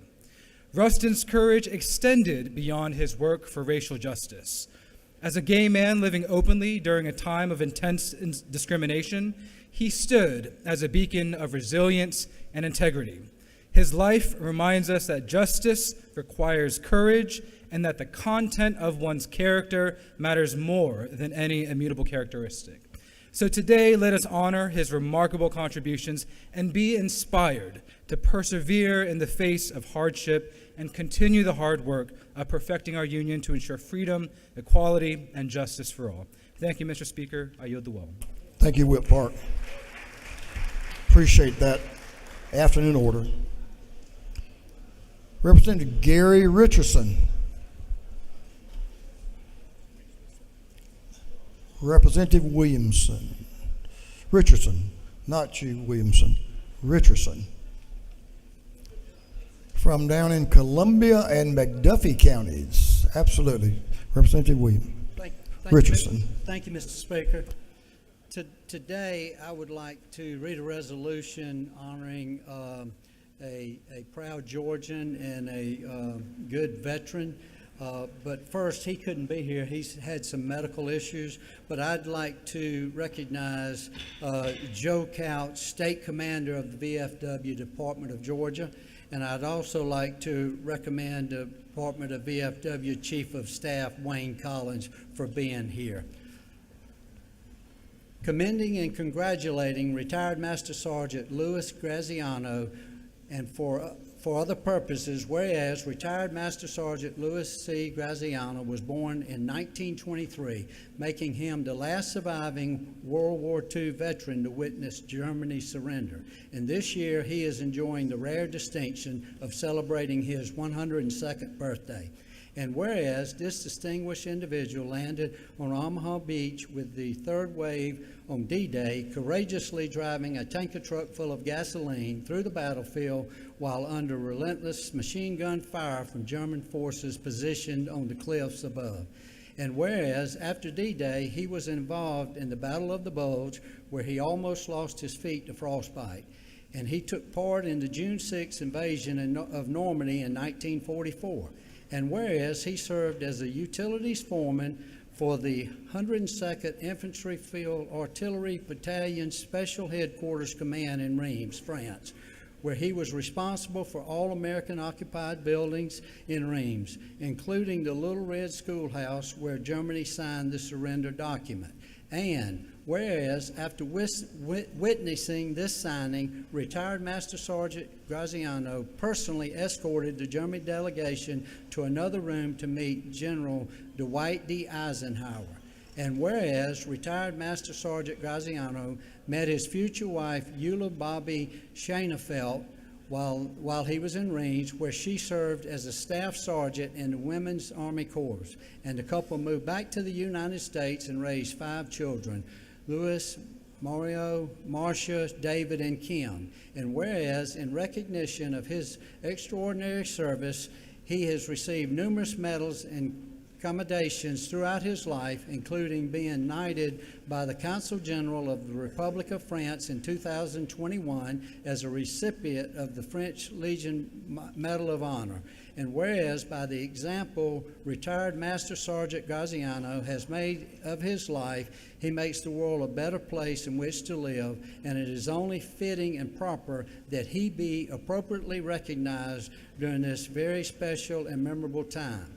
Now, therefore, be it resolved by the House of Representatives that the members of this body commend retired Master Sergeant Louis C. Graziano for his unselfish, dedicated, and loving service to the members of his family, state, and nation, congratulate him on the remarkable occasion of today, his 102nd birthday, and extend their most sincere best wishes and continued health and happiness. Be it farther resolved that the Clerk of the House of Representatives is authorized and directed to make an appropriate copy of this resolution available for distribution to retired Master Sergeant Louis C. Graziano. Happy birthday, Master Sergeant. Thank you. If y'all remember, he's been here with us on his birthday. He's been recognized. Thank you for recognizing him. 102. Wow. 102 today. Wow. Mr. Speaker, I yield the well. Quite a remarkable gentleman and certainly a member of our greatest generation. Now, happy birthday. 102. Awesome. Representative Park Cannon is recognized for an afternoon. Give the lady your attention, please.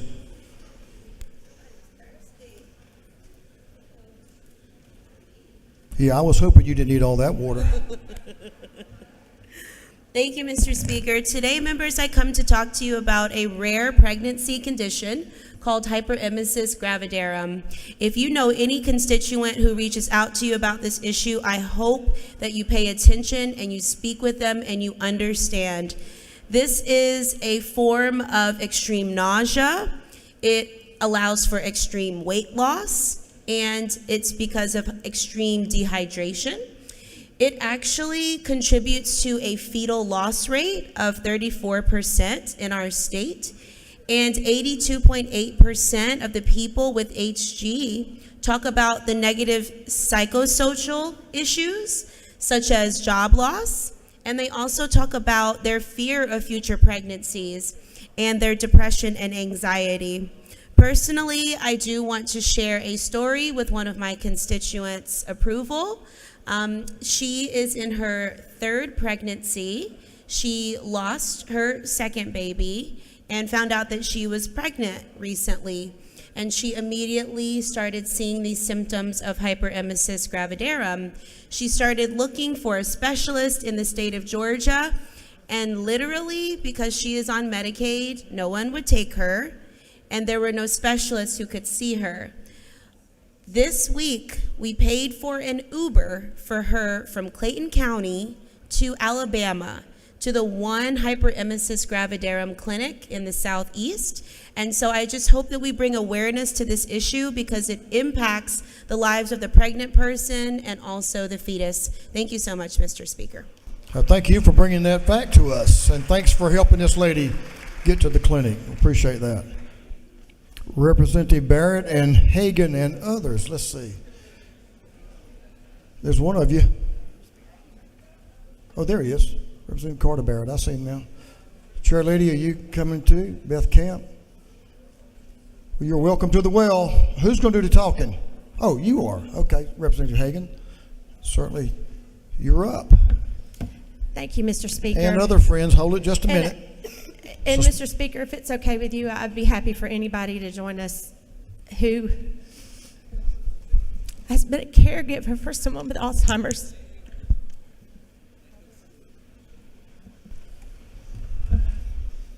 Thank you, and members. I apologize for being very emotional because it's very personal to me. Lady, we'll suspend just for a minute. And then I think you'll be ready, but you have a lot of folks here that care. Thank you. As we do in this chamber.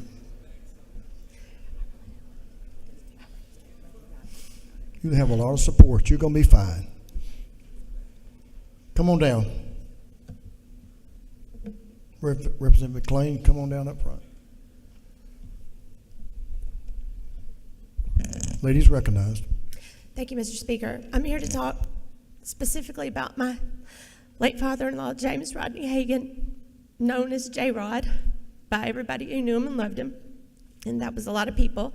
He was a devoted husband, loving father, and doting papa to his 3 grandchildren.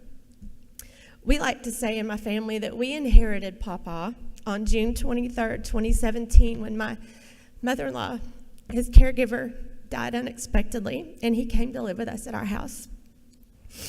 And this is how becoming a caregiver frequently happens. It's unexpected, we're unprepared, and we're overwhelmed, but we do the best that we can. With an estimated 6.9 million Americans living with Alzheimer's, that means there's at least 6.9 million Americans who are caring for them. And most of them are probably not okay, even though they like to put on a good face.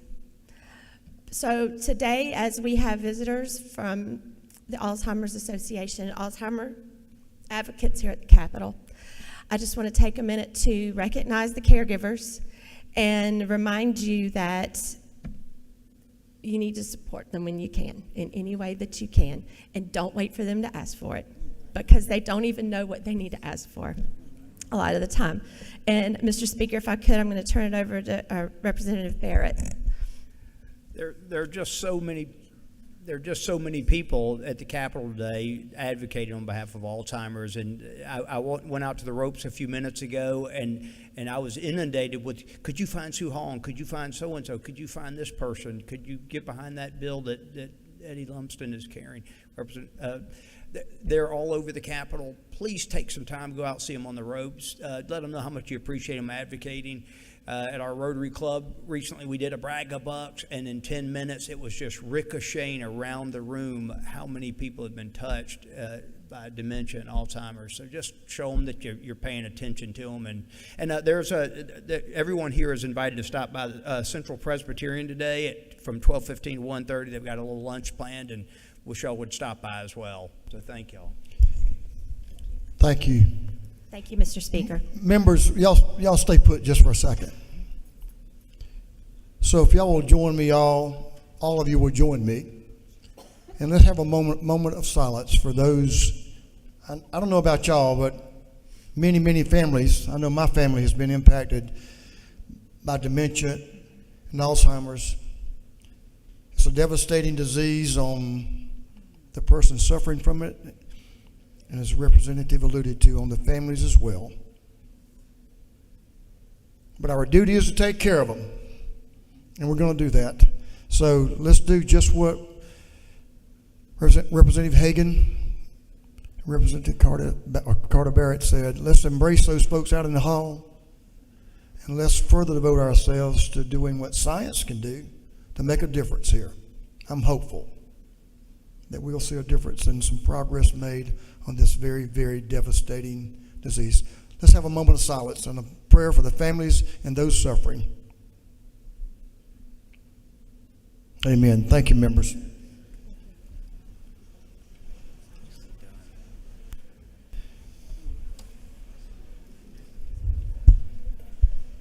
We have a couple of birthdays today. Not today. I want to do this before anybody leaves because we have some announcements too. We just celebrated a 102nd birthday, but I'm not sure he's quite that old, but his experience gets him there. On tomorrow, February the 7th, the clerk of this house will have a birthday. I didn't say, I stopped. We'll have a birthday tomorrow. So before anyone leaves here, let's show our appreciation to the clerk of this house, Bill Riley.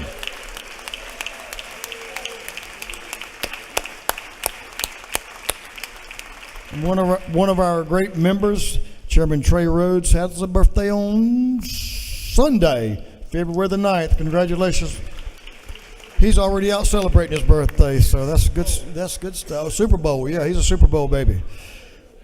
All right, members, don't forget we have some page photos. If you have a page, don't forget to join me up here. Announcements at this time. Give the members in the well. You may want to know about these announcements. Representative Ballard and Representative Hilton. Chair Lady Lynn Smith, you're on deck. And then Representative McLean, because he's already on deck. The lady and the gentleman are recognized. Give them your attention, please. Thank you, Mr. Speaker. The Education Curriculum Subcommittee will meet today at 1 o'clock in room 506. Education Policy Subcommittee, 2 o'clock, immediately after that meeting.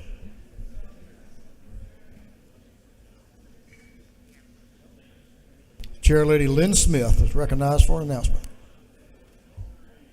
Thank you, Mr. Speaker. You have this announcement on your desk. So this is a reminder, lunch in room 230 by GFA. GFA, we've talked about a lot today. They're our emergency financial group. So take the time, go meet them and thank them.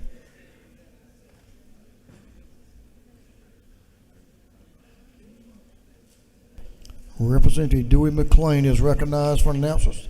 Mr. Leader, you're next. Thank you, Mr. Speaker. Working Family Caucus is having their their weekly luncheon at room 307 over at CLOB. And the day's topic will be improving school safety by supporting students' mental health.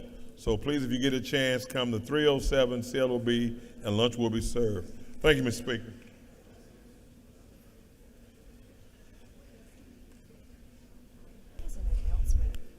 Do you have an announcement? Oh, no, we don't want to hear that yet. We got a couple of other things to do there, Mr. Leader. But I appreciate you I appreciate you being proactive on that one, though. Oh, you do have an announcement. Okay. You're recognized for an announcement. I think I'm already into the weekend, Speaker. Committee Chairman's lunch will be Monday at noon in room 403. So Committee Chairman, Monday noon, room 403. Thank you.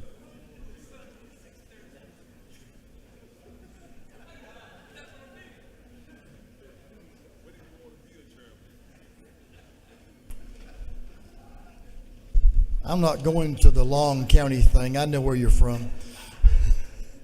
Liberty County. No doubt about that. Representative Berry. There he is. New member. Let's hear it, brother. Atlanta delegation will have a joint meeting with the Senate today at 3 o'clock p.m. in Capitol 230. Again, Atlanta delegation joint meeting with the Senate, Capitol 230. Thank you all. Well, let's see, a new member to a very seasoned member. How can I say that any nicer? Chairman Stevens is recognized for an announcement. Thank you, Mr. Speaker. The Committee on Economic Development and Tourism will meet today, 1 p.m., room 403. There will be lunch. We do have a bill to vote on, and there's some information that you'll want to come here. 1 o'clock, 403 Capitol today. Thank you.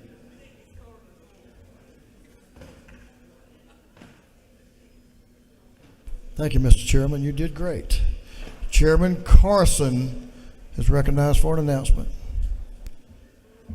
Thank you, Mr. Speaker. Many of you have heard from your state law enforcement and troopers and so forth in regard to we're the #1 state for not a lot of things, but we're also the 49th lowest state. We're the second to lowest state in regard to state trooper retirement. Many of you heard from your troopers, your Capitol Police, and others, maybe Department of Corrections and Community Supervision, to enhance their retirement. I have these two bills. If you'd like to sign out, I'll be at my desk, Mr. Speaker. Thank you. Thank you, Mr. Chairman. Representative Jason Ridley, man from the mountains, is recognized for an announcement. Thank you.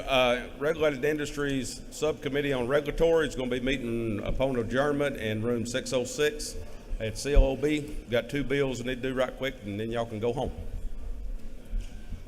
Thank you, Representative.